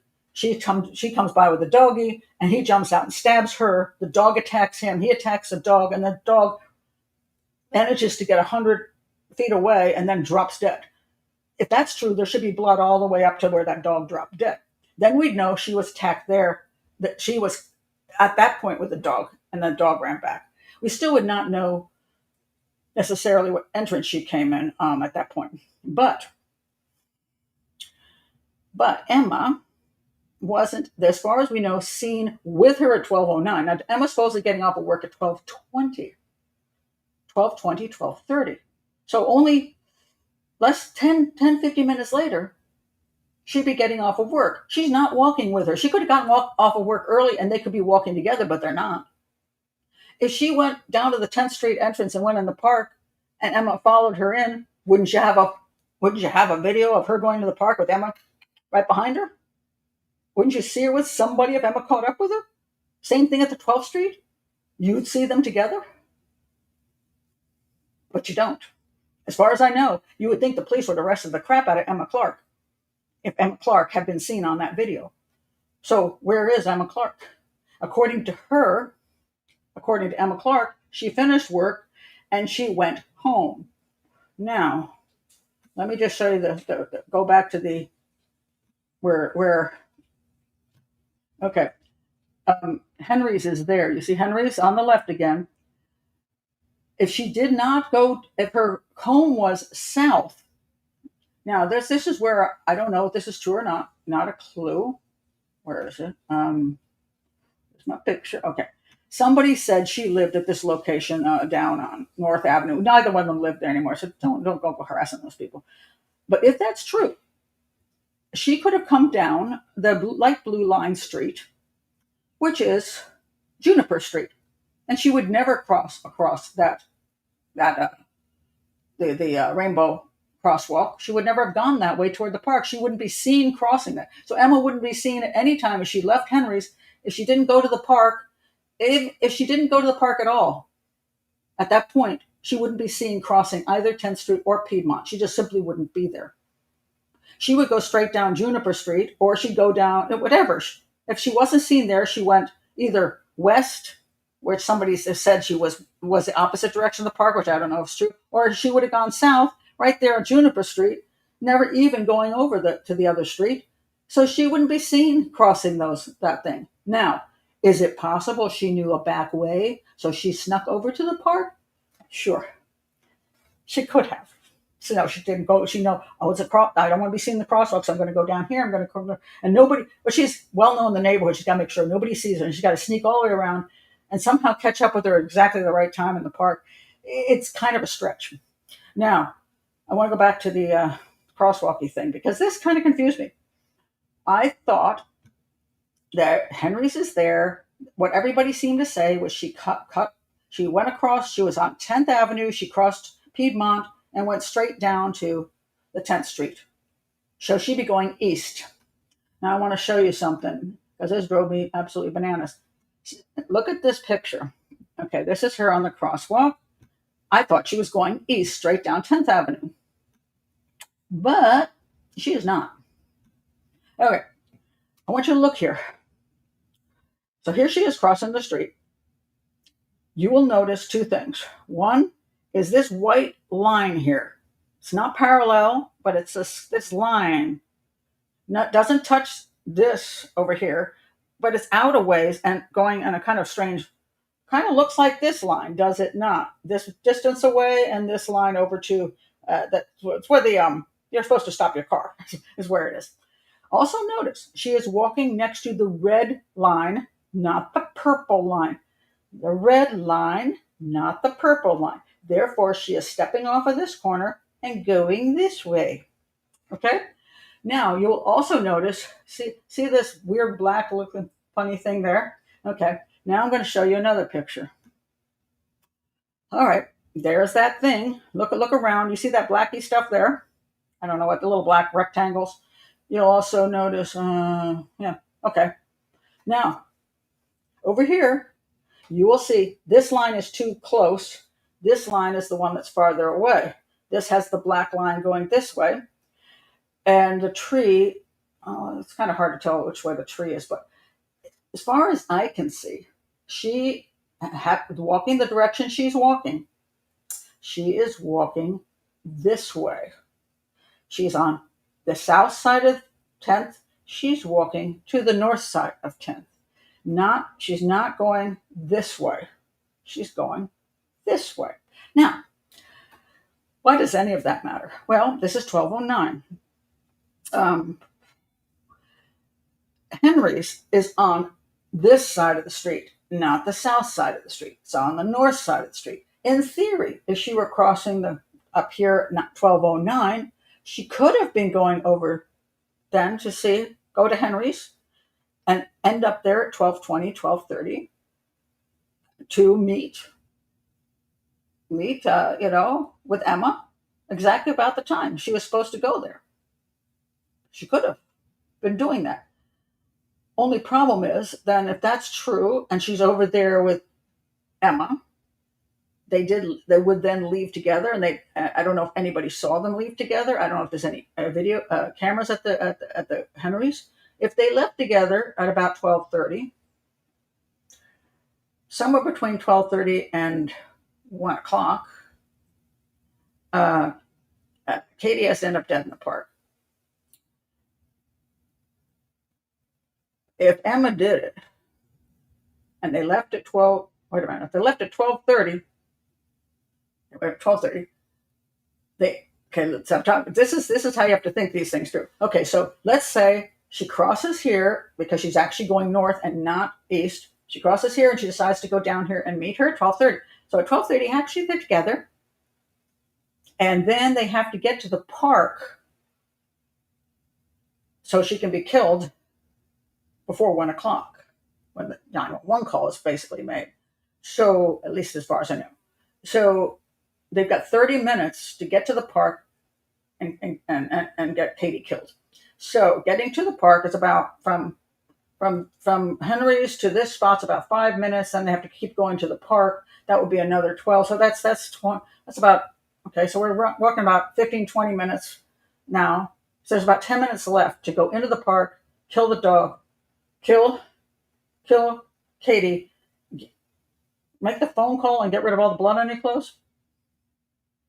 Oh, and you can't be seen going across here again unless the police know that they both crossed this area and went down to the park, and police are being quiet about it. I mean, and they're going to be quiet about all the blood she had on her. The people who saw her screaming her girlfriend was dead, didn't see that she was drenched in blood. You see the problem here? Why I'm having trouble making Emma guilty of this crime. So Emma had a way to get home without crossing this by going down Juniper Street. Now, that other question, and therefore she would have gotten home and found Katie wasn't there, and then went up to the park, and she wouldn't have to go through here to go back up to the park. But she should be seen somewhere on video, and Katie should have been seen going into one of those entrances and not coming back out.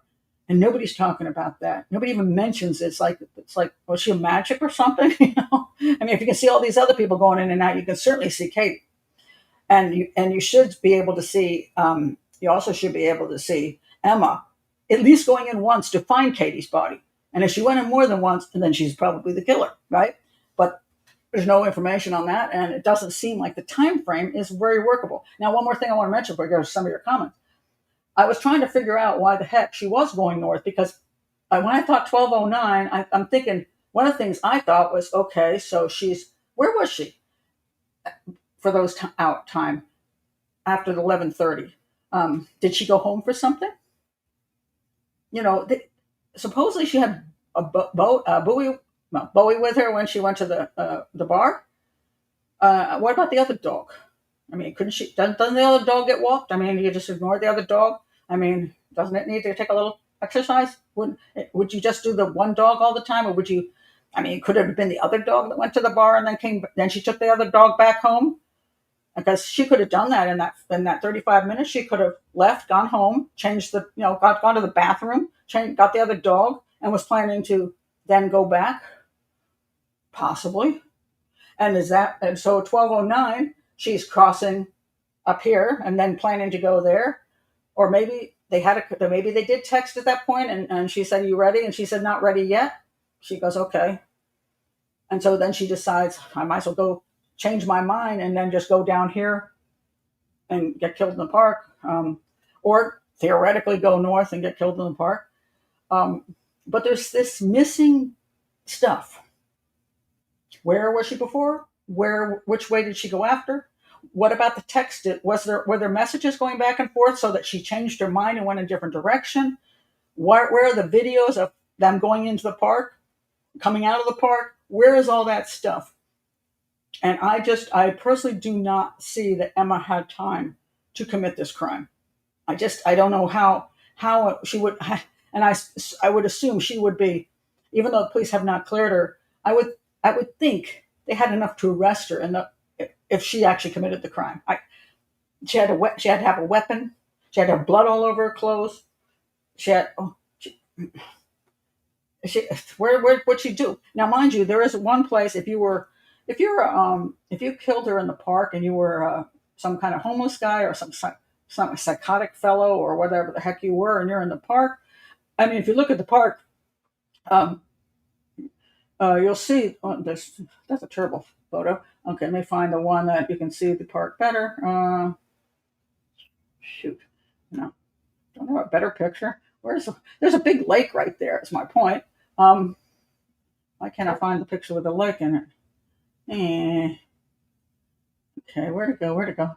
There is a lake. Where's the lake? It looks very green here. So the green thing, I'm looking for blue. That very green thing in there, that's the lake. So she was killed just inside. You pretty much see the lake from where she was killed. I mean, if I just had killed somebody who's full of blood, I just jump. It's July. It's hot. I would just jump in that lake, wash all off, and then I'd walk out of the park, not the way I came in, by either entrance. There's a million ways to get out of the park without going through the park entrances.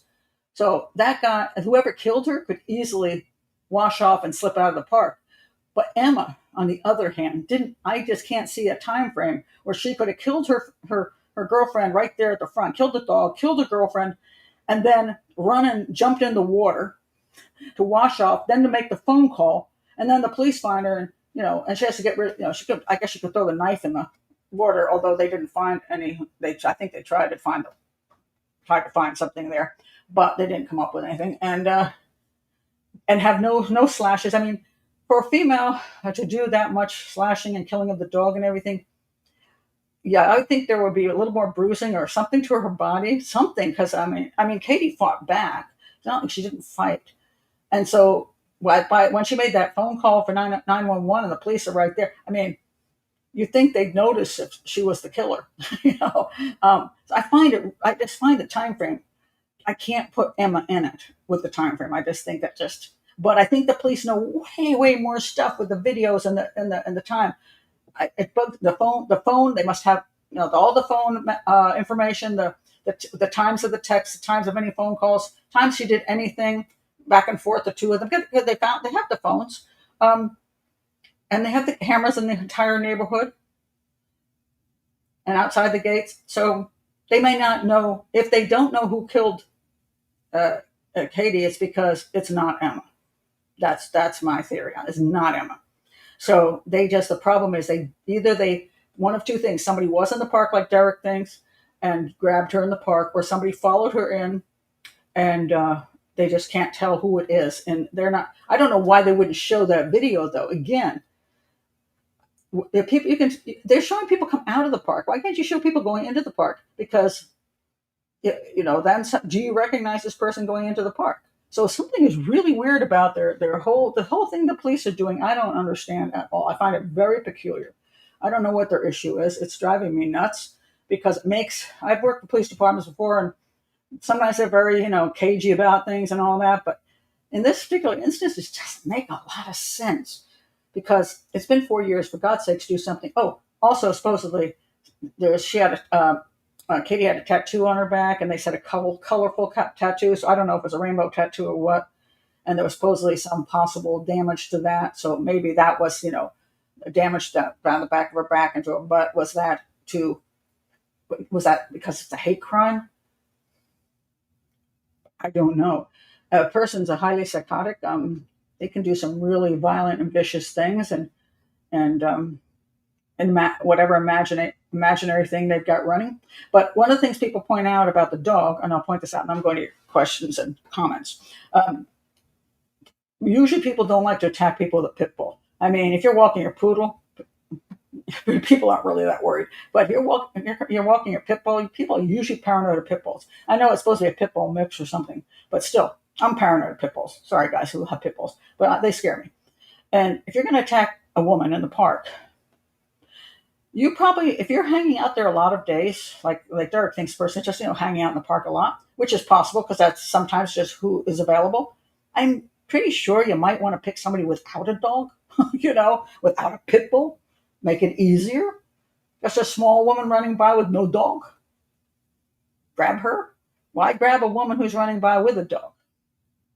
Or why follow somebody in you already know has a pit bull, and you got But if they did follow her in, to me, I still would kill the pit bull first. I would definitely, if she's got the pit bull close by and she's got her, she's listening to whatever, I would come up and stab that pit bull right in the neck, and take him down first. And then she would run. So I tend to lean toward that person came in through the 10th and wasn't waiting there in the park. But and then the whole concept. First of all, did she walk through the park at all? I mean, I can't get from Emma, from a distance, whether she was a regular, how often she actually went into the park. And she's already walked.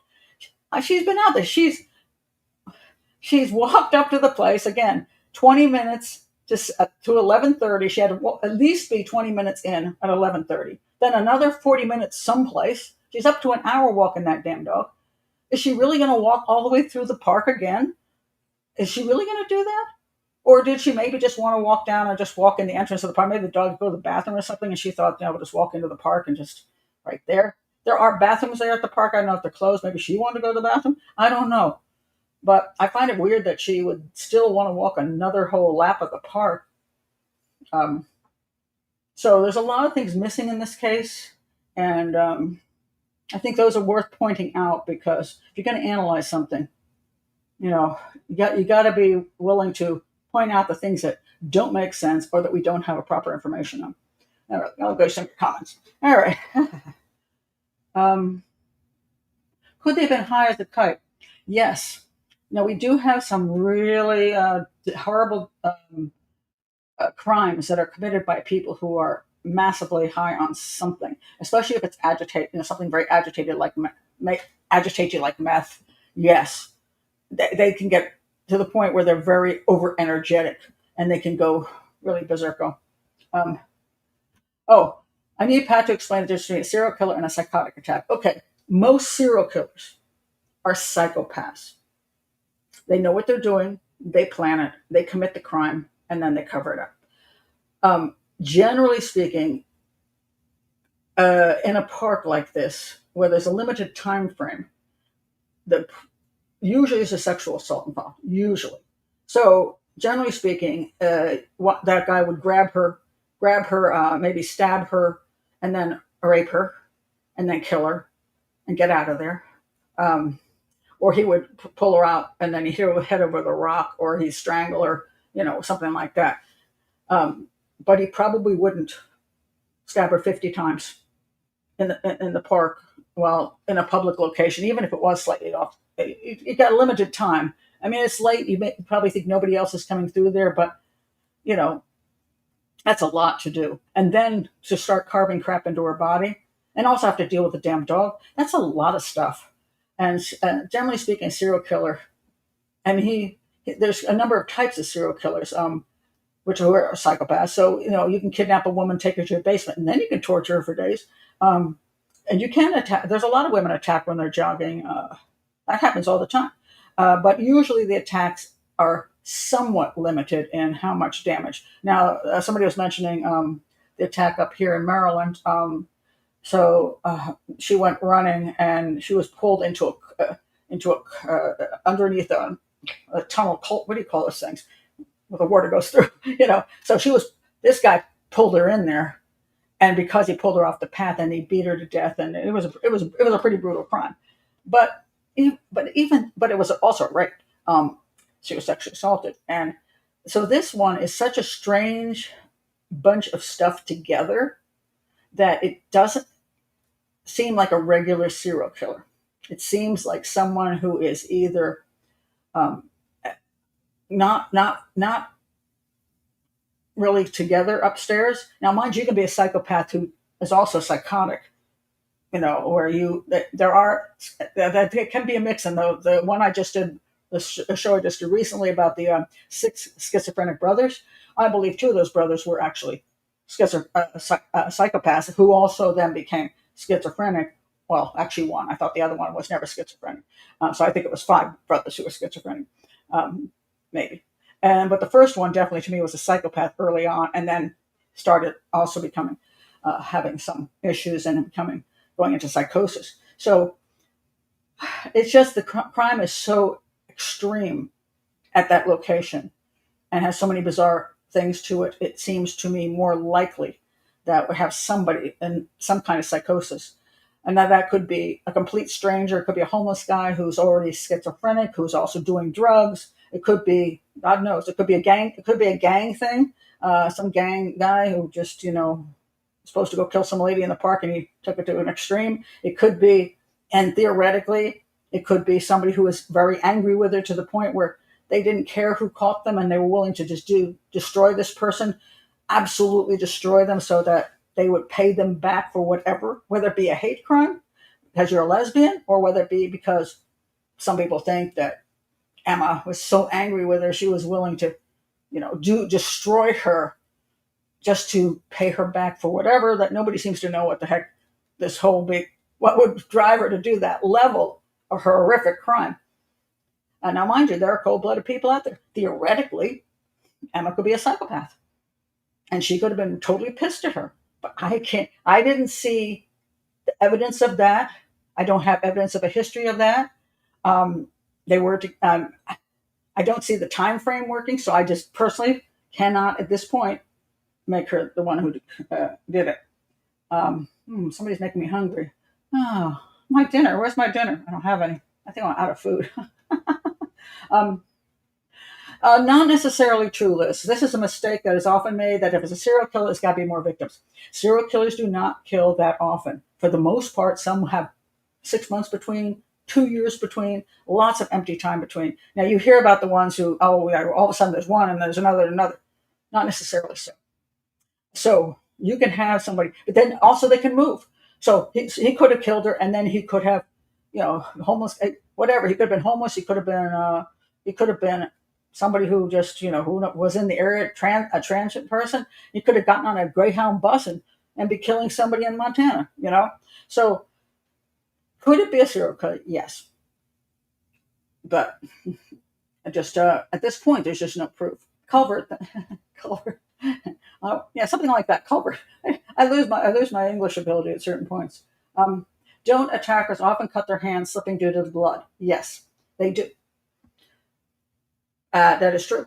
Not always, but it can very much happen. Especially, you're talking about a frenzy. This is a frenzied attack. That's a lot of stabbing and slashing. I mean, that's a lot. And I've seen some crimes where that has happened. I did I'm not going to blank on his name.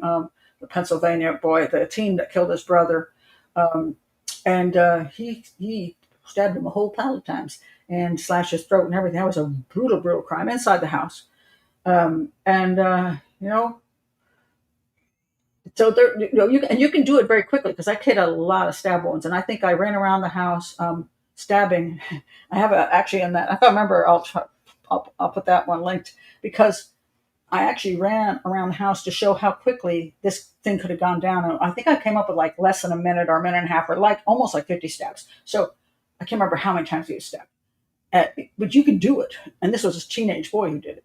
So it didn't mean that the attack didn't have to take extremely a long amount of time, but it's highly frenzied. And so therefore the chances of him having no blood on him were like, whoever it is had to have blood all over them. I mean, I sometimes will say, people go, they had to have blood. And I'm like, not necessarily, depending on how you committed the crime. If you come up from behind them and cut their throat, or do stab them in this way, and you're behind them, the blood goes this way, and you're behind, you cannot have blood all over you. You can have something on the outside that got blood on it, and then you just take that off and get rid of it, throw it in a bin someplace, But there was stab wounds on her face, there's stab wounds on her front, there's stab wounds on her back, there's slashing everywhere. I would find it, and he was doing things, moving clothing, there's got to be blood on this person. And that's why I said there's got to be probably, I want to know where the blood from the dog is, whether the dog was killed near the entrance, because the dog was killed there, and then she ran. That would be interesting to know. There's all kinds, the problem with trying to come up with scenarios is always a mixture of scenarios. Now, for example, let's say he came in after her on the 10th Street, and he snuck up behind her, stabbed the dog in the neck, and she ran. Dog dies there, he chases her. That was one scenario.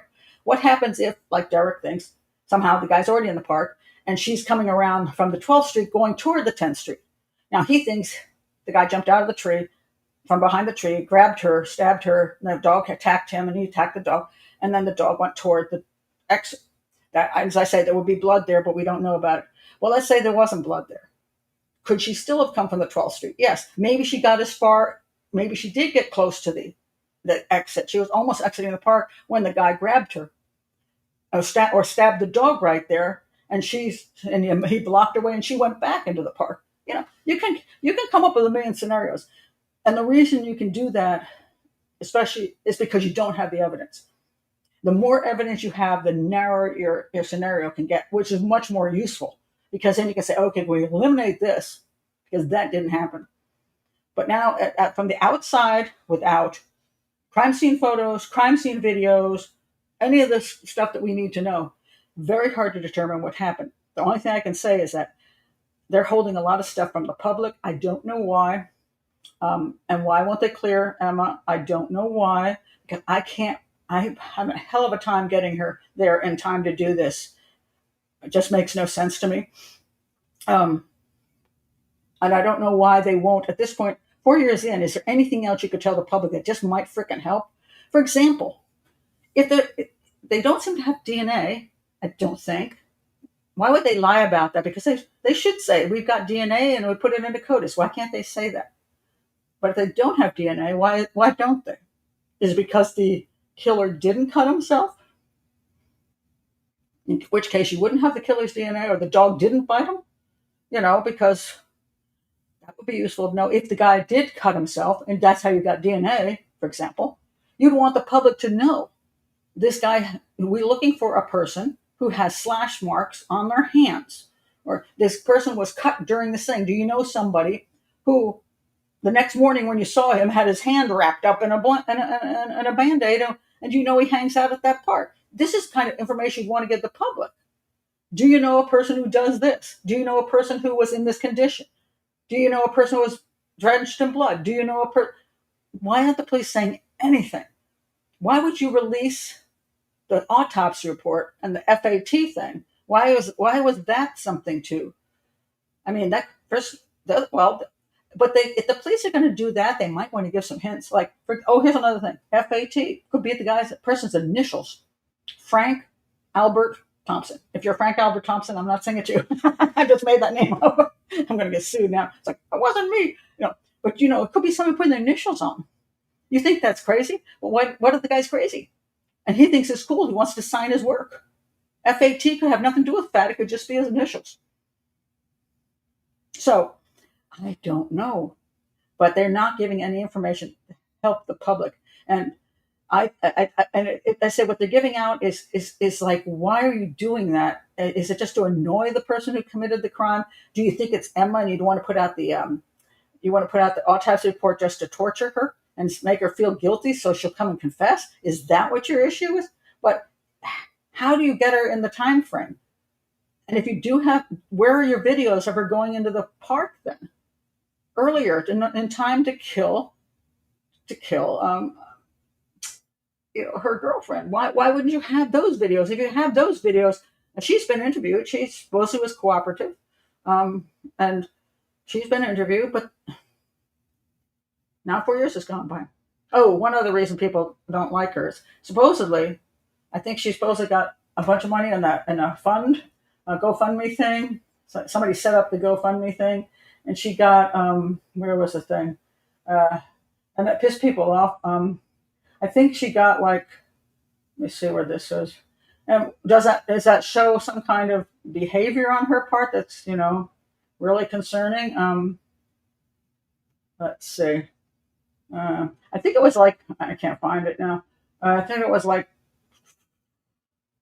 $75,000 or something like that, and I think like 25,000 went to the funeral and help her, Katie's mother, and the funeral expenses and all that stuff, and then she used the remaining portion to help purchase a condo. She moved. Oh, I can't blame her for moving. She probably wanted to get out of that spot. Too many memories and all that.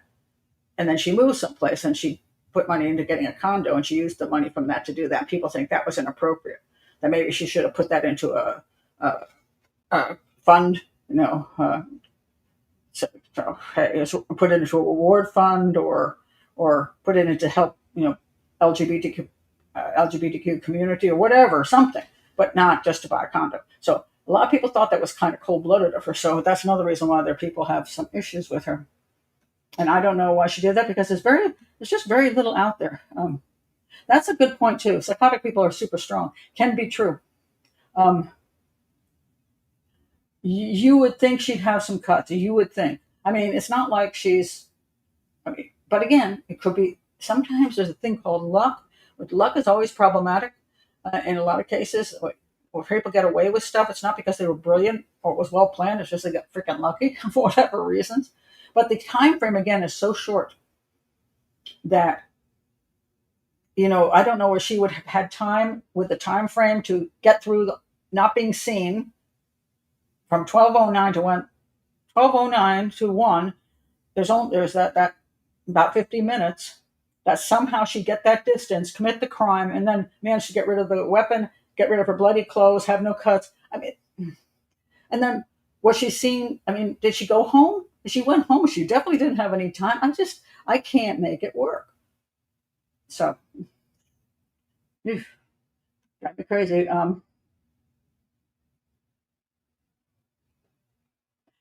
Yeah, I don't know, yeah, Liz. I don't know why that was something they wouldn't release. Maybe there was that could be one of those things they're keeping as so when the person confesses, it matches. Maybe it's something weird about it. I'm not saying there's a good reason they have to release the dog. I don't know if there's good reason to have released her autopsy either. Um, I found that weird. I did. I find that weird.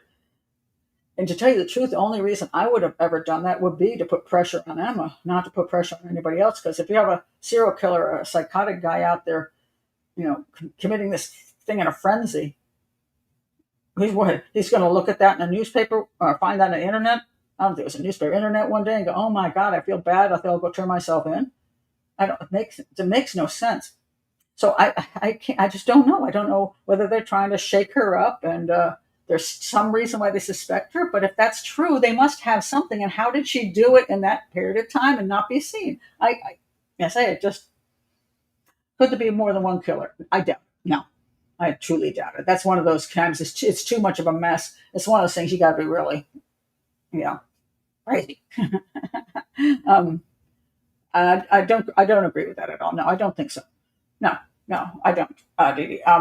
Not two people, because two people are probably not going to do that, and it's yeah. I would totally disagree. I think the pit bull was either stabbed up right away so that he could attack the woman, or he attacked the woman and the pit bull did go. And but no, I don't think there's two people.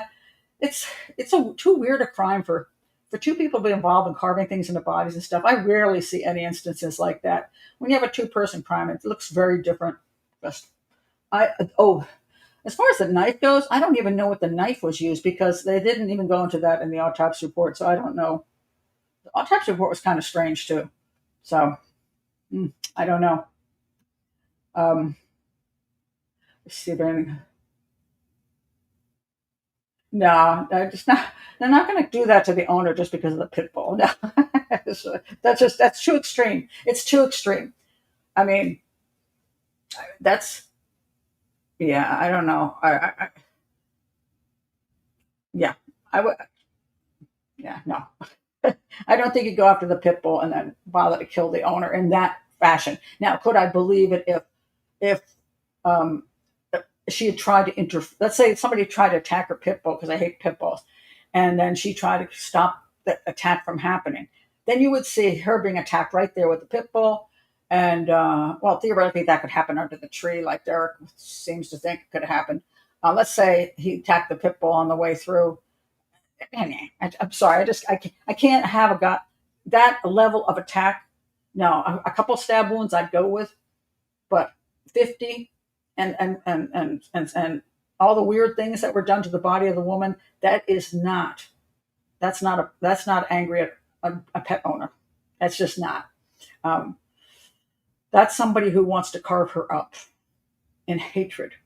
And hatred, again, could be a hate crime against lesbians. It could be a hate crime against her as a person. Somebody was really that pissed at her, but it had to be somebody really angry with her. Or somebody who's so psychotic, they had their vision of whatever she was. Um, and I can't over speculate on that because, again, so much information is missing. So, yeah. Hi, Christoph. Yeah, you're a little late. um, nah. I think you're just exaggerating that. Nah, sorry. It's just no. No. No. That's just too extreme on her. If it were just a dog, it would make sense. But so if the dog were cut into little smithereens, I would go with that. But not for the type of bizarre cutting around the breast, cutting down into her butt and her butt crack. I mean, and writing stuff on her body. That's not a dog hate crime. That's a whoever. I say I don't know. I can't come up with the exact motive there. Um, And some people think it was her because she could get that close to the dog without the dog, you know, she wouldn't worry about the dog. So she could just attack her girlfriend and the dog wouldn't even complain. But then again, she doesn't even need to kill the dog then, does she? It's her dog too. She could just kill her girlfriend and run off and let the dog just wander around the park and, oh my gosh, thank God you found our dog. I've lost my girlfriend, but at least I have my dog. I don't know. A witness. Nah. You don't kill a witness that way. I don't know why you're stuck on that. You do not stab somebody 50 times and do what they did just to get rid of a witness to a dog attack. No, it's not happening. I can just throw that one out. As a profile, I can tell you that's not what happened. That's not what happened. Yeah. Yeah. I don't know that there's a lack of surveillance footage. Now, there was in the park, but I don't know that the police do not have more. But they have to know more about Emma's movements. I just can't believe they don't. They have to have her texts, her phone calls, witnesses from the restaurant, any of the video footage from TV, from traffic cameras, house cameras, crosswalks, entrances to the park. They got to know pretty much where she was. And in that 40 minutes that she was last seen, at least to the public, again, if she went into the park, she had to be seen going into the park. And if she was seen going into the park, you have to know where she was. That just I just can't get Emma in there because I can't see how it was possible. So in my opinion, maybe they do know when she entered the park and which entrance she went in, and maybe they know what time she went in. But they have her nowhere near the park, so they're just letting it go. I don't know why they can't clear her then. If they didn't see her go in the park, maybe they thought she went and snuck in some other way. Maybe the problem is they pretty much know she didn't do it. They can't really come up with a way for her to do it either, but because maybe they're thinking, I don't know what they're thinking. I can't make her into the suspect, even if I try. So if I can, I'm willing to say that I personally did not see her as a horrible person. I think she really cared about, they were together many years, and I don't see that she didn't care about it. I don't see that in her interview. Now she could be a great liar. She could be whatever else other people think. I didn't see it in her. I could be wrong though. I could simply be wrong. But so I'm willing to say, okay, she's a psychopath. She's angry. She wants Katie dead. She wants to get her back, and she's going to get her back before she gets to go to her mother's. She's going to get her. So after 11:30 came, after 12:09, somehow she caught up with her, evaded all the video, got in there and killed her, and got rid of all the bloody clothing and the knife, and then called the police, who found her without bloody clothing and cuts and a knife. Somehow she didn't. Do the police believe that she did in spite of all that? I would think 95% of it, they should say there's no way. Maybe they're just reserving the 5% because they just think, well, maybe we're looking something. I don't know. I can't figure it out because that makes no sense to me. So, Annie, could someone she have met between 11:35 fall? Well, at 12:09, nobody was following her, but of course, we don't know that. Again, let's say what we don't know. 12:09, we see her entering into the crosswalk. That person that they're not showing us, there could be a person walking right behind her that they're not showing us. But why the hell wouldn't they show us that? Because if somebody was following her, why wouldn't they show us that? Somebody following her in the crosswalk, somebody following her into the park. Why wouldn't they show that to the public and say, who is that? And if it was her, wouldn't they definitely want to say, well, we know that, we know that Emma went into the park. So it's crazy. It's crazy. I don't know. Yeah. So I have no idea. It's bizarre in the sense that we just say there's. Yeah. Do you think Emma could have known who did it? I don't think so. I don't know why. I live South Valley. I know people don't think huge amounts of people don't think she's truthful. Why would she know who did it? And why would she be covering for somebody who killed a girlfriend? So you saying she hired somebody to kill a girlfriend in the park that way? That way? That's again massively extreme. That's a lot of stuff. I mean, if you wanted somebody to say, okay, go in there and make it look like sexual homicide, you know what you do? You strangle her and then you pull her pants down, and that's fine. You take her clothes off and make it look like sexual homicide. You strangle her, or you stab her a few times. You don't stab her 50 times and write things into her body and do all the things that's just ridiculous. Nobody, you can't. If you hire somebody, they're not going to do all that crap. And besides, again, why would you do that? They're not even married. They have no children. Just walk away. You can just say, hey, I'm done. What, nobody's ever broken up before? Why can't Emma just break up with her if she wants to? Or why can't she's saying she's breaking up with her, she's so angry she's going to kill her over? Again, they don't even have kids. Were they fighting over the dog? So therefore the dog had to die because they both claimed the dog. So she's going to make sure the dog is dead and you too? I mean, you can come up with all kinds of stuff. And just because people think they don't like her or think she's being not 100% honest, why do they say that? Who are these people? I see them all over the internet and they don't know her. They really do not know her.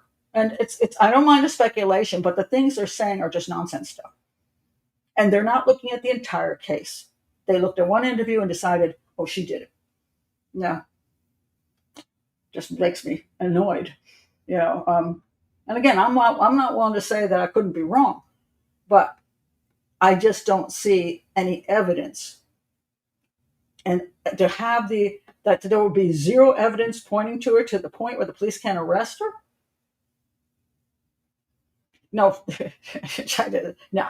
I think it's a stranger homicide. I don't know how much of a stranger. Could be somebody who didn't know her from the bar. Could be somebody who she made angry at the bar. That some people theorize that. Maybe some guy who liked her and wanted to, and she kept turning him down, saying, "Hey, look, I'm not kind of into guys, so and I got a girlfriend, so." And he's all pissed off at gay people. I don't know. So he's of course he's in Midtown, which is kind of a huge LGBTQ area. So I mean, maybe that's not a place to hang out if that's your type of thinking. You know what I mean? So it's very hard to say why. I would think I said it looks like somebody who's massive psychosis. I mean, it does look that way to me. Whether they were in the park or followed her in the park, or so I don't know how she got in the park. So Derek could be right. She went in the 12th Street, and he was just already in the park. That would eliminate him going through the entrances and being seen. So there is that. But again, he could have come in any place or he snuck through where it had nothing to do with the entrance. He could be homeless. He could be drugged up, whatever. He could be lurking around in the park at any point in that park.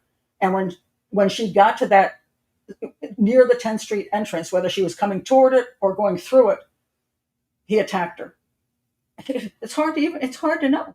He could have been almost to the entrance and she came in and he followed her back in. I don't know. We don't know. And we might as well not kill ourselves over because there's no way to know. But I would work on this case in a heartbeat if I were asked, because I would like to see everything. And speaking of dogs, you hear the dogs? I said I'd be finished at 5:00, so my daughter just let the dogs out. So they're out in the back barking.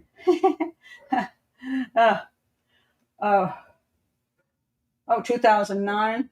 Well, okay, I can check that out. But the thing about that is that's the same. That's 2009. We're talking 10 years. Well, that's also a guy. So I'm taking a picture of that comment. But why he was stabbed to death, that could have been a robbery gone bad.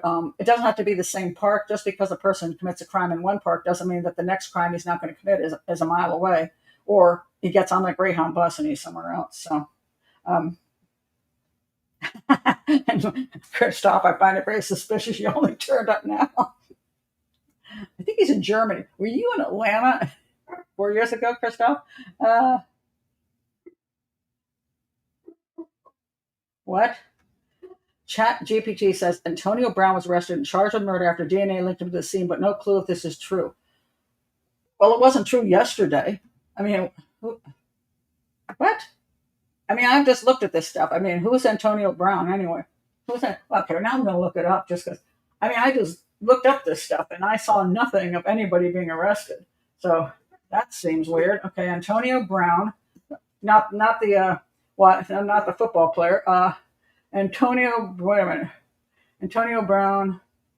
Where'd it go? Okay. Wait a minute. Where'd that comment go? Chat GPT. Antonio Brown. DNA. Okay. Katie Janness. Okay. I forgot how to. Okay. I can't spell Katie's name now. Oh, spelling it wrong. The heck. Will Brian Koberger be charged in Katie Janness case? Seriously. Oh my God. Make no mistake, Brian Koberger and the persons who killed Katie Janness and Bowie committed very violent. Okay. Yeah. Yeah. There's no such thing here. Atlanta police. This is July 27th. Okay. That's interesting. Um, Atlanta police are going to discuss her case. Okay. Let's see. They've discussed her case before. I can't read the article because they have a stupid firewall, paywall, not firewall, paywall. They're going to be discussing her case on the 28th, and they're probably going to say 2 years later, no suspect has been identified and no arrest. So that's all nonsense. I don't know where even that came out, but it might be Brian Koberger. Yeah. Loretta says, could a lesbian be obsessed with Emma? Sure. Something like the crazy astronaut woman? Sure, that's true too. I mean, there could be a woman who really, really liked her, and yeah, sure. I should have said that at the same time. So yeah, so it could, if it's a guy down there who wants to be with her, I'd say it's a little odd because it's LGBTQ area. Everybody, and she's a social justice person and all that stuff. It'd be kind of weird. A guy who's like anti-gay people and wanted to hook up with her would be all that pissed off. And also, mind you, she is in her 40s, so it's not like she's a 19-year-old.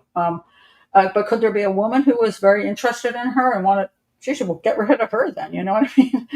Wouldn't she want to get rid of Emma and so she can have Katie? Why would she? So Katie says no. I'm still with Emma. So she goes down there and kills a dog, and there's no rape because she's female.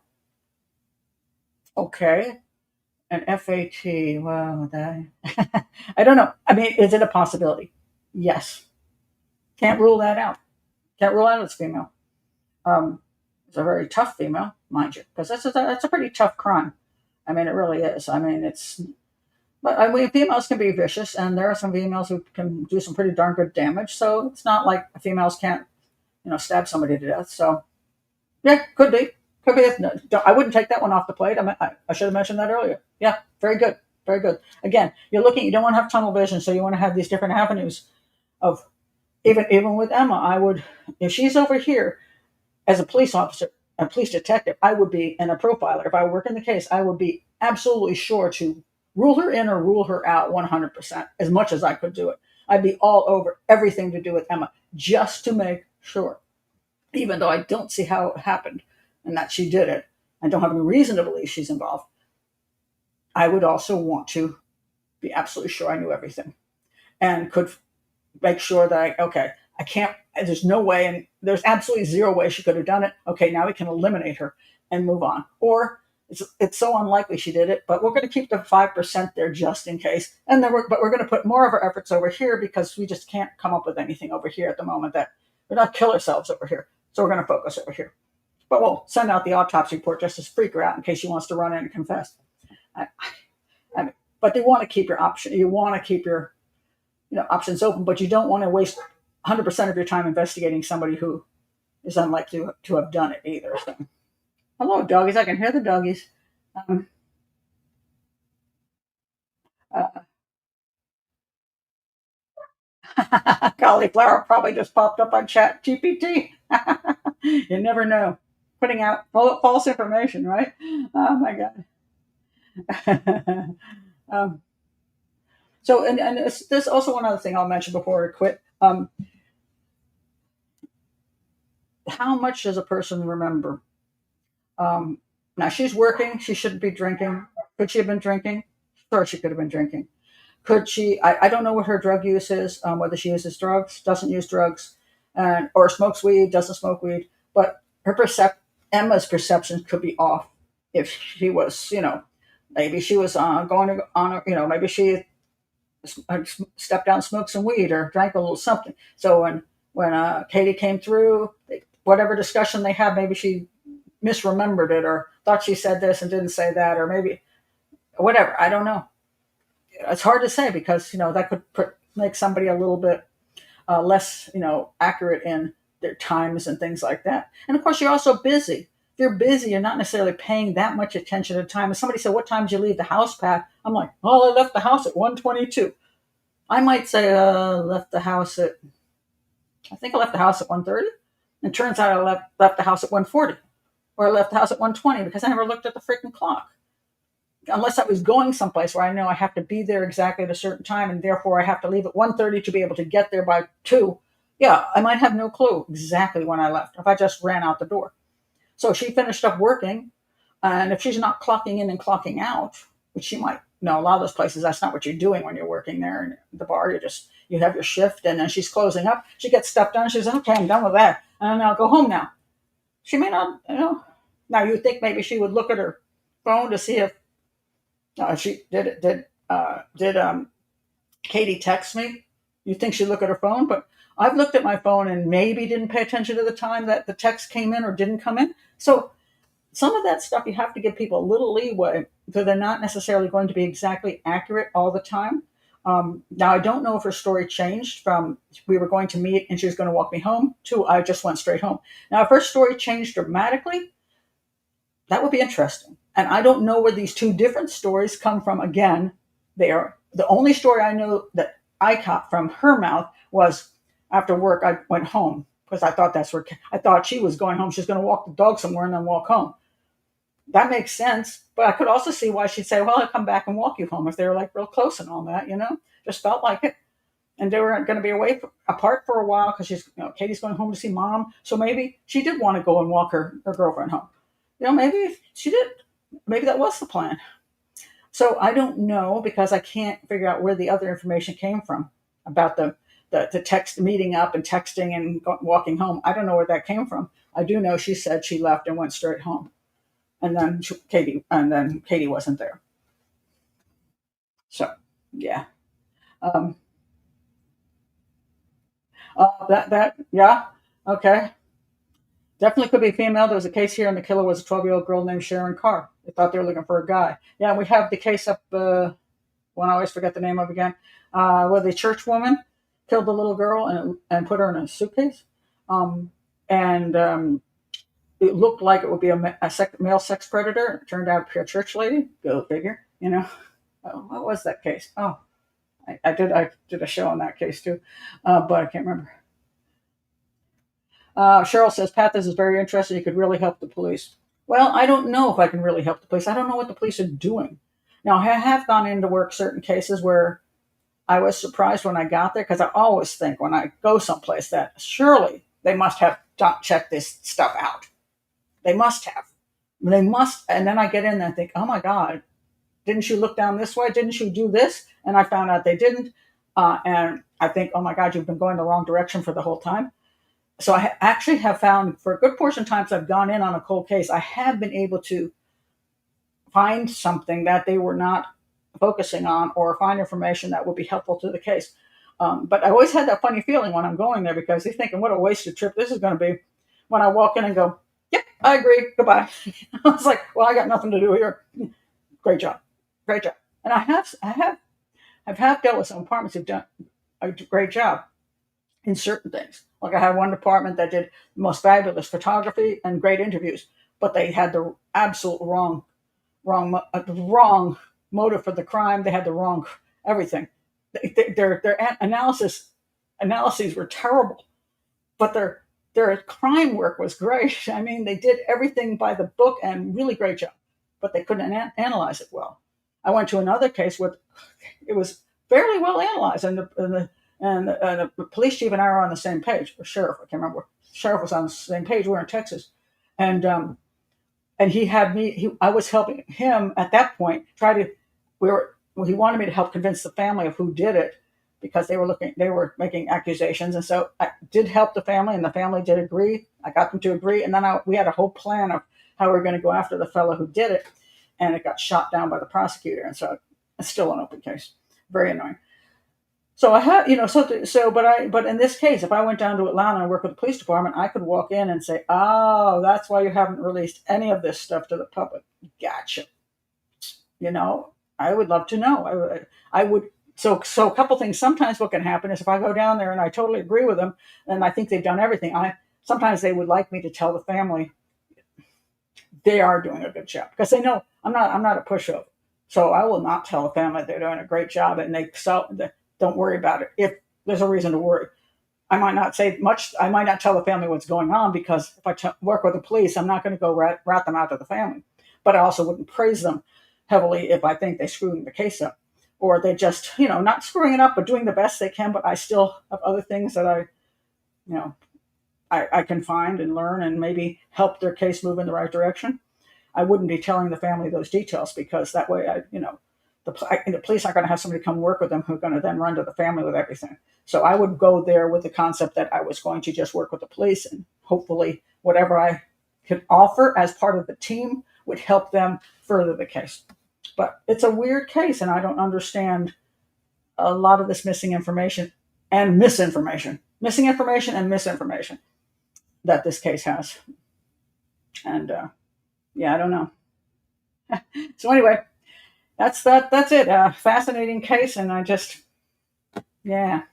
So I hope I helped you understand that sometimes storytelling doesn't tell you the actual story, and sometimes storytelling has nothing to do with actual true evidence and having you understand what the evidence really is, or how often you're not even getting the real story and the real facts, and people are just tossing stuff out there, and you're just falling for it.